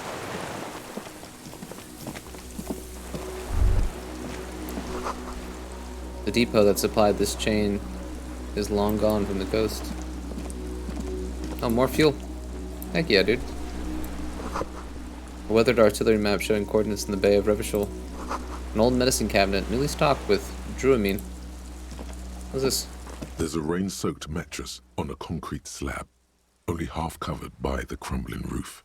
At the head of it, double embrasures, firing slits like two eyes in the wall. B triple prime. This looks like a good place to shoot from. Inspect the mattress. A single-person mattress, modern, civilian use. Brand name, Marjorie. There's a fuel stain on the cover, along with cigarette burns. And an empty can of beans on the ground next to it, filled to the brim with cigarette butts. Pick one out of the can. The silhouette of a tobacco picker adorns the paper filter. The brand, Tio Moteri. Contemporary Revacholians prefer Juan, a local blend from the southern islands, or Astra, the legendary cigarette from Grad. Tio Moteri is favored by older men for its paper filter tips, sweet smell, and added tar. Tio Materi. Like the ones we found at Land's End, remember? I may have been wrong when I said it wasn't important. This means the same person could have visited both locations. I didn't see any signs of smoking inside, though. If people live there, they keep it tidy. This here may also be a smoking spot. Inspect the wall. There's a firing slit in the wall in front of you, like a little window. Touch the concrete first. Quite old and grimy, from years without cleaning by anything other than the rain. Look through the hole in the concrete. The springs screech as you lean on the mattress and crane your neck to look out. A small piece of Martinez coastline opens up in the square in front of you, like a tiny landscape painting. 1 kilometer across the water, the ruins look familiar.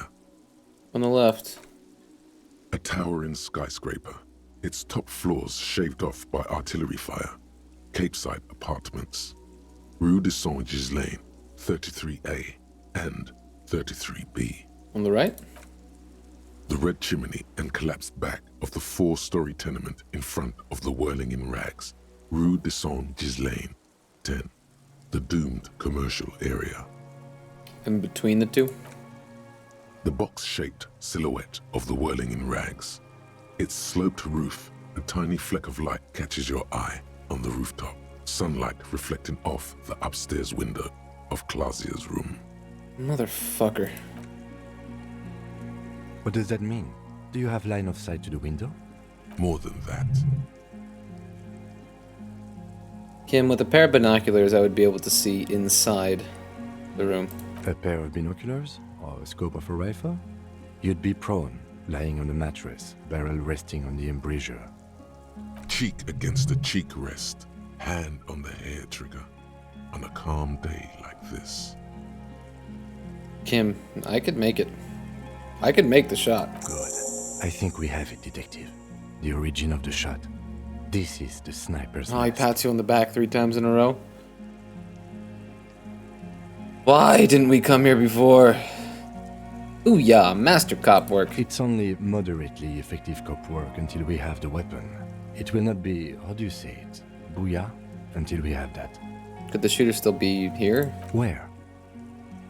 On this island. Right here. You think so? We would see them if they were here. He took it seriously. Perhaps it's a... No, officer. It's not an invisible shooter. Okay. But this island, on the other hand. You think he's here? Or she. We should move. Turn away. Wow, dude, we found the location. Shit.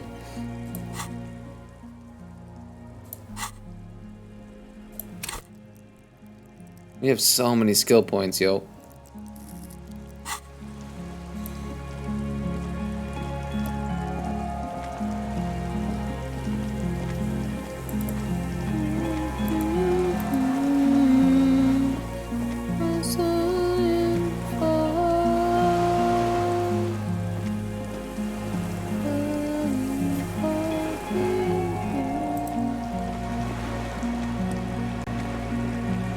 Sounds like it could be the same key. I think a silence for the feeling is in C. My guitar. Not in arm's length. Okay, let's take a little nappy poo. What do you think?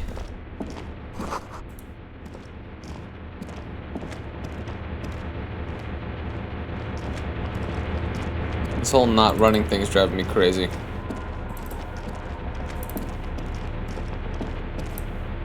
Greasy old. The offer still stands. You face the concrete wall.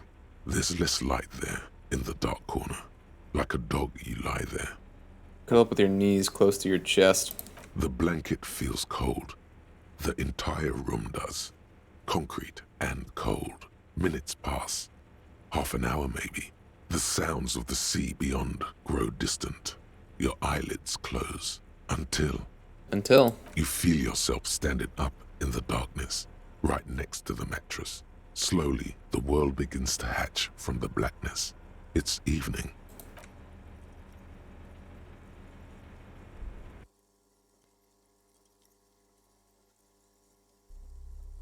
What's happening?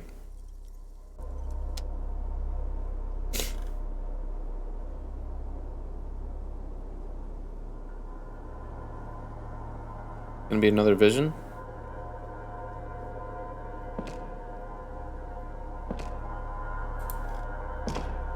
Kim? What? Lieutenant is no longer here. Go outside to the beach. Probably not this way, right? The door is back like you never opened it. Yeah, this is definitely a vision.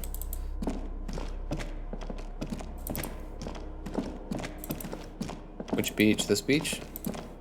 Oh shit, I went the wrong way again. It's fine. It's fine.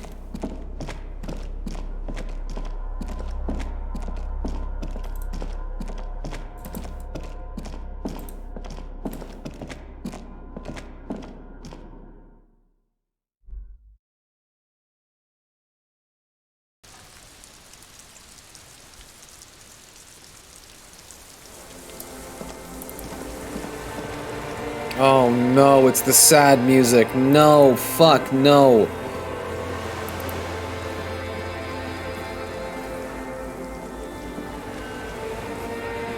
What did you want to give me, game? What? Go down to the chain. There's something there. To the chain? What's the chain? This? Oh no. No, do it. Walk into the water. Shit, dude. They already set precedent for this. You see her footprints on the water. No, no, no, no, no.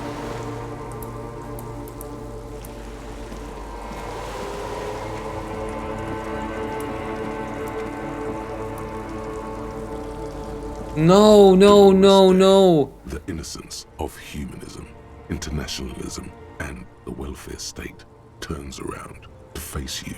She has an airship airbag in her hand. She seems to be in a hurry. Okay, don't say you need to talk right away. Melt the ice first. This way you're already talking. But you don't even want to talk to her. She would only be cold and mean. Let her go. Let her go. This is the holy queen of the territories of Muindi and Insulinda. Think of the historic knowledge we could glean. This is a once-in-a-lifetime opportunity to win her back. Win her back? How does that fit in here? And what is the Holy Suzerain doing here anyway? Can you stay for a moment? We need to talk. We need to have one more massive epic showdown. No, Harry. No. I don't want a massive epic showdown. I want to go to the aerodrome. I have tickets for the 10:20 flight to Morova. Really, we don't have anything to talk about anymore. Every combination of words has been played out. The atoms don't form us anymore.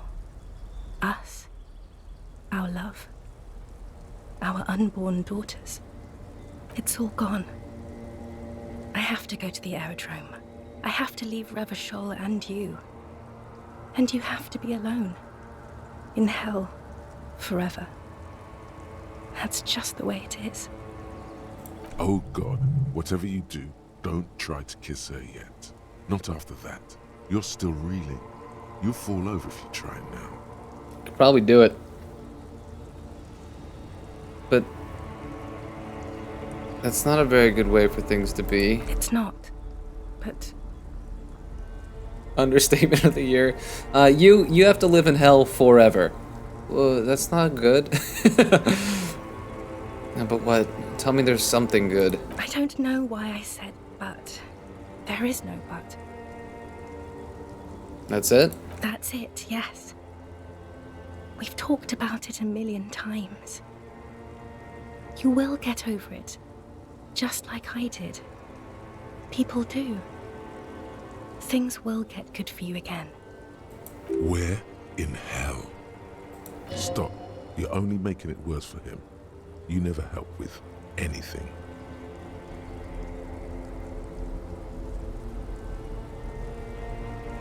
Three's pretty funny. You're right. I don't even remember who you are anymore. See? It just takes some time. Oh, For you, make it sad it will again. take something like 20 years, maybe?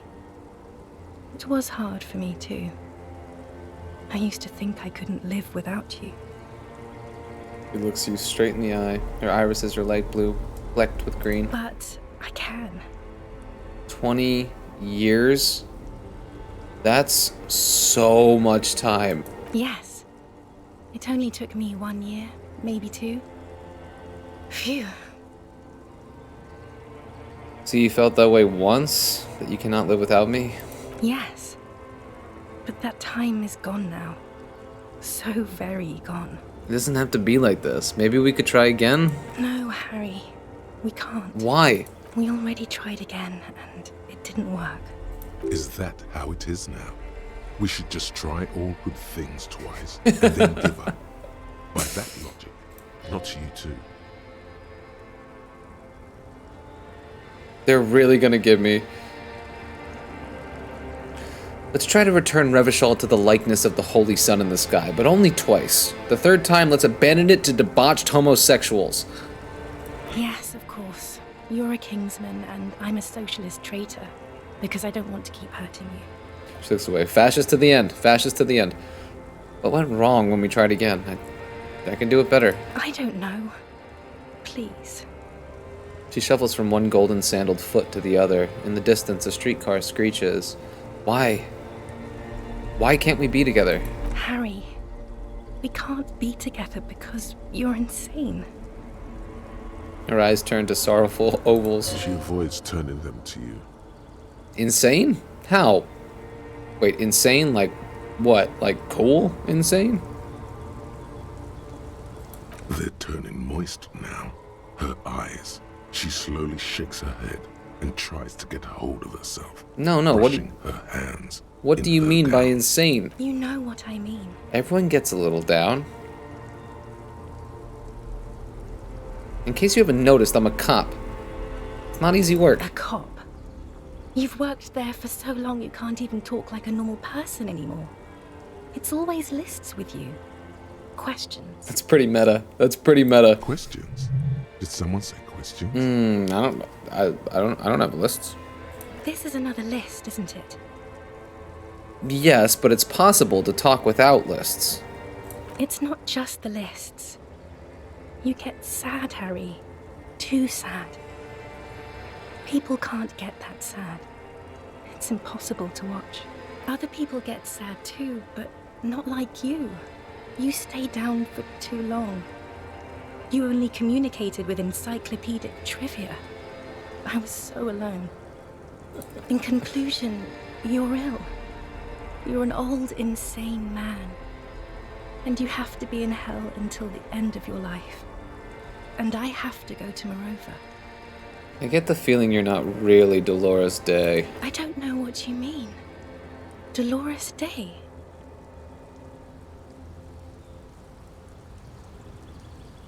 I've heard you before. The voice on the phone. Oh, Harry, you shouldn't have done that. She shakes her head very slowly, her white hair brushing her shoulders. Do what? Call me like that. You ruined it. There was still a chance. You should have waited longer. She would have called you instead. Let's talk about something else! No, one, she's gonna be like, what? No, I got over you, bro. It wasn't me. It was my hand. My fingers called you. They shouldn't have. They really shouldn't. I was in Morova already. Safe.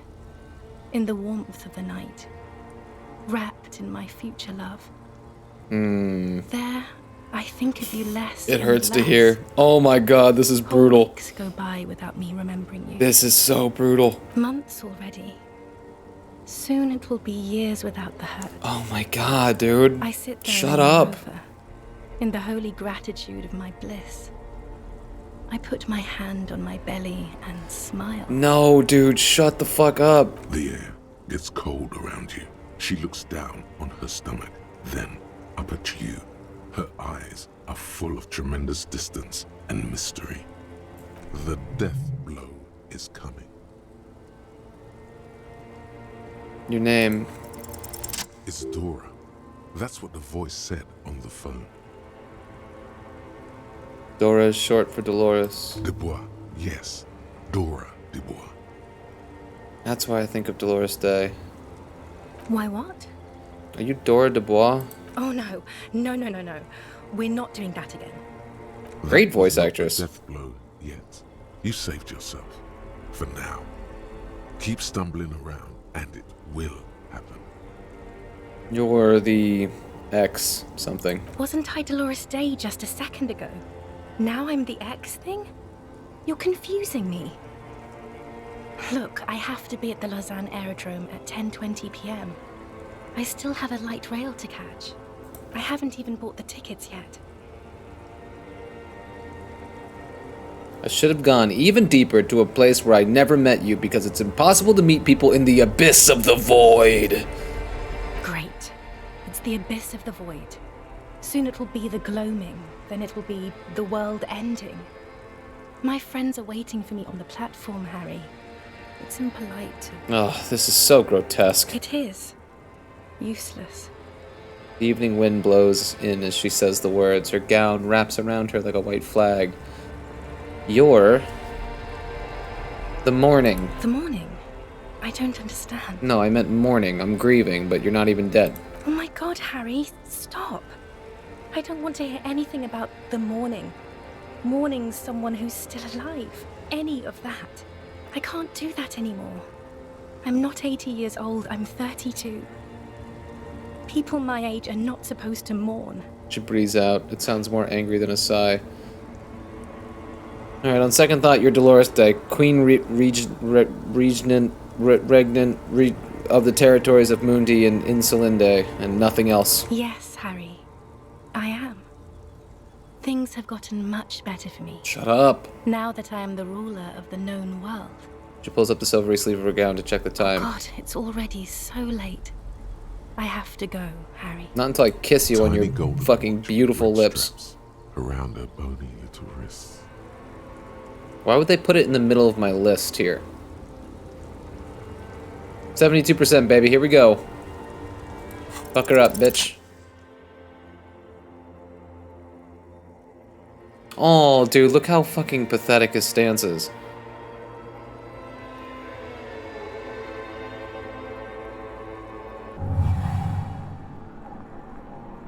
With your feet trembling from the steps you took, tepid and fearful, you stand against her. her body close to you, radiating warmth. With your eyes closed, you move your lips on her mouth. She is not kissing you back. But I succeeded. This was not about failure or success. This was always going to be horror. I should not have suggested it, and you should not have listened. Suggestion, that's literally your job. I feel her breath. Her chest rising like a pillow, warm exhalations against the side of your mouth, her tender soul moving through her lungs. Her cheek against mine. Feels like soft fuzz, a bird covered in down feathers, brushing against your broken capillaries. The world's most precious material, reserved for those she lets close enough to feel it. You are stealing a touch. It's not yours to take. Cold silver against my forehead. A delicate wreath on her forehead, pressing into your temple. The silver is cold from the spring evening air. Squeeze her wrist. Her hand does not return the grip.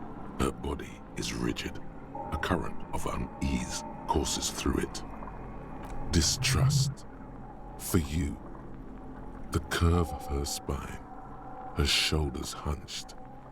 She keeps herself stiff, her center guarded from your motions, unresponsive to your guidance. Move your mouth. Nothing, just pillows against you. Unresponsive, but for the taste of apricots. You're not kissing me back. The moment is ending. She is going to move her face away from yours, trying hard not to look there at was you. more there. When she withdrew and you held onto her hand, she tried not to look at your face and see the expression there.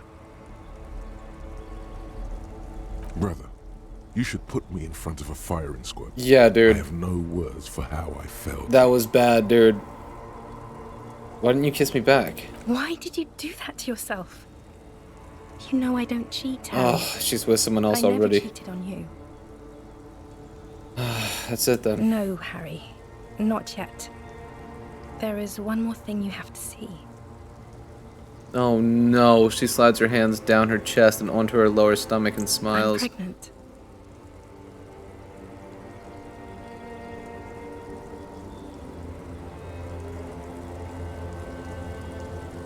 Is it mine? Of course not.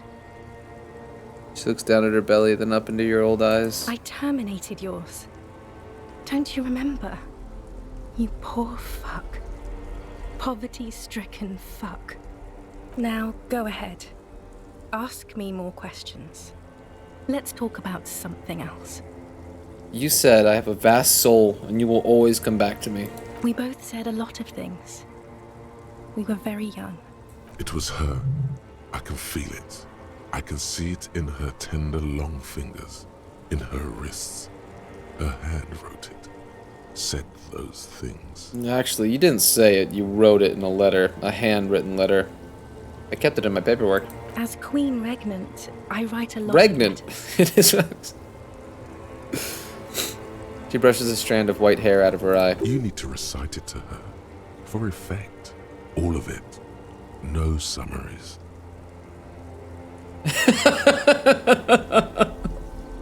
I have it right here. Let me refresh your memory. Let's take a trip down memory lane. Please, Harry. I just don't have time for this. Every morning when I step out and you're asleep behind me, I find a little piece of sadness in me. I carry it in my chest down Voyager Road. Every step I take, it grows, until by the time I reach the fuel station, it has filled me completely. I step on the light rail and look back, something, bow collector. I know it will be like this until I walk back to you. You, every step I take will get lighter. It almost makes me run. Sometimes I do. I can't believe I met you. I can't believe the happiness I feel with you. You have a vast, vast soul, and I will always, always, always come back to it. Okay, stop. Yes. Are you happy now? No, there's more. Kisses, kisses, Very kisses. well. I wrote it. It It was morning. You slept. There was hoarfrost on the ground when I left, on Voyager Road. It was autumn. The first autumn. But Harry, please understand, it was 1,000,000 years ago. No, it was 100 million years ago. I was someone else then, filled to the brim with love for you, hanging on your every word. Oh, Harry, you were the coolest. But I am no longer that person. This She points to has herself. taken her place. It will devour you. Harry, I will eat your mind. The light of the video rental shines through her dress now. A DeLorean figure, cut in black, moves below. It's still her. Her legs, her breasts, her hips. It was cool. The coolest. With your leather jacket and your boot-cut pants, smoking in the bus stop. I wanted you to be the rest of my life that day. And you were. Some of it, at least. You were my first kiss, my first time to have sex. The first and worst time I fell in love. I will always have that with me. It's a fact. But that is all it is. It's like a ticket stub, Harry. It doesn't do anything anymore. A ticket stub. Yes, let's talk about that too. Let's bring it up, the zoo. In Le Jardin, the day we went east of the river, to the aquarium first, I was sad about my mother. I don't even know why. The shimmer of the fish tank on my face. The octopuses. That plural. It was just a day then, but to think. Were we there now, you could touch my hair, kiss me, talk to me about anything, go virtually anywhere in the world. Not like now. Now our interactions are limited to pain and regret. Can't you turn back to the person you were? I can see her in you, under the gown and that wreath. And my crown of immortality. No. You scared her out of me. With your crying, the awful time we wound up having. And the cheap rental flats you could afford. Can't you see? I can never think you're cool again. I can only think that way about new people. It wouldn't be a cheap rental this time. I can afford a better place this time. We can try again. This time with money. I can win now. No, it's too late. I found someone for whom I feel the same love I did for you. Only this time, he is more careful. He will not lose me. It will go somewhere. It will grow. Your heart burns. Through the blackness, you feel the trickle of blood on the mattress below you. Harry, do you notice how none of this is very funny? No, this is very funny. Stop laughing like that, please. It's scary. Where's this Voyager Road? It's here. We are on Voyager Road. At the end of it, 300 meters from the stop. We used to come here to rent videos. The house. There. You could not pay the electrical bill. It became a lightless tomb. The years you spent training for the militia, my parents' money, it was not good. And what now? What happens now? What is the next thing we talk about? Is there really anything left? If not, we can always repeat one of the things we have already talked about. Talk about it again. If you do not This is so feel meta. like doing that, you should let me go to the aerodrome. War criminal! Who says that? I have ruled with kindness, grace, and temperance. It's perfectly normal to have an army of humanity. I am the innocence of humanism. I call it whatever I want to. Besides, you're only saying this because things didn't work out between us. I really have to go to the aerodrome. I don't have time for this. Stop making her angry. She won't start loving you again if you call her a war criminal. Seriously. I don't know, suggestion. You failed me in the past, bro.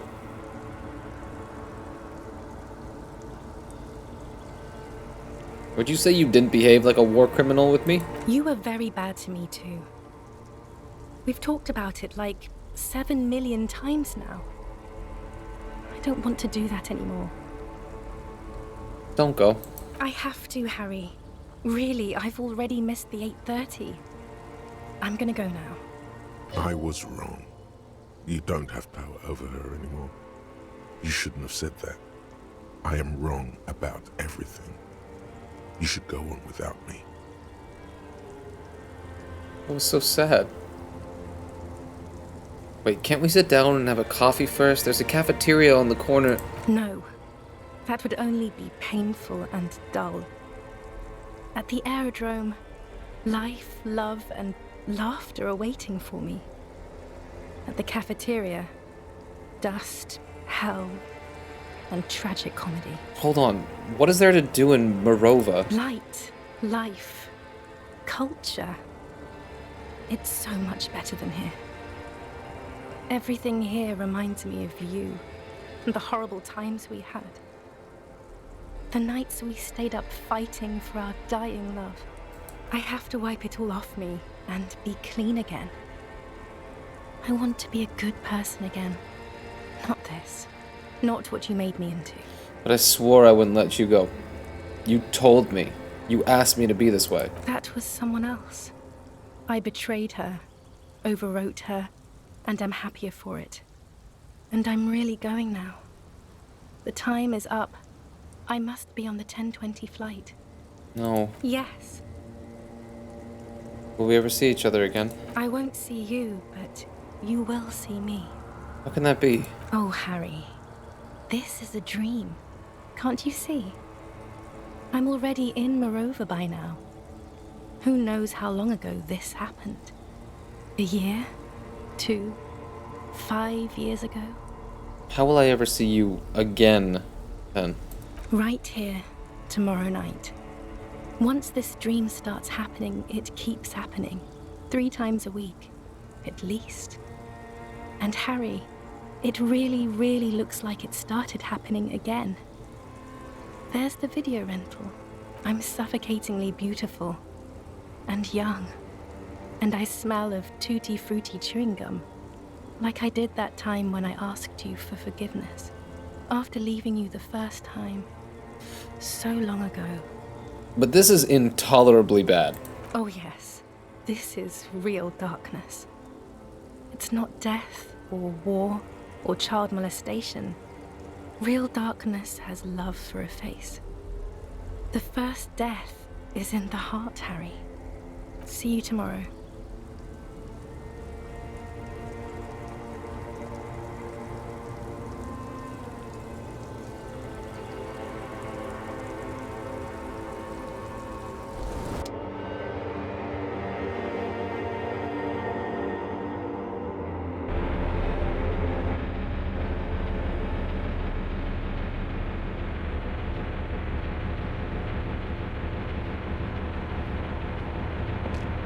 Kim, was I talking in my sleep? You're up quick. How was your sleep? Let's solve the fucking case.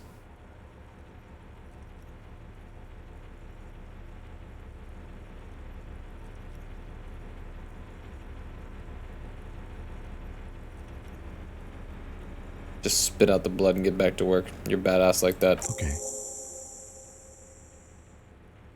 He's still worried. You must have really thrashed and squealed in your sleep. You don't say. Okay, so I have to call it there. I have to.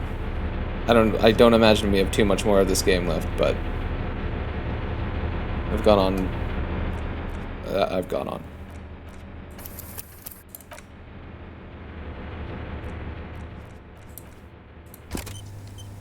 Well, that was probably the most productive and chonkiest and emotionally draining episodes yet. What do you think? That last scene fucked me. And that was only one of a bunch of insane things that happened this time. I think we probably only have one more session left, for real. This game has a surprising, crazy third act or something, but it's coming to an end. We probably don't have too much. It might even be a shorter session next time, but I'm definitely going to want to talk about it afterwards, and I don't have the emotional fortitude to carry on. So I'm going to be thinking about this game. Obviously. I have a lot of gut reactions to that scene and a lot of the other scenes that happen, and I guess just the game generally speaking, but I'll hold on to them for now. And I'll start letting them coagulate a little bit as I lay my head to go to bed tonight. And try to climb myself out of that emotional abyss. What a scene though, right? Like, they presented it really well at the end there. True darkness has love for a face.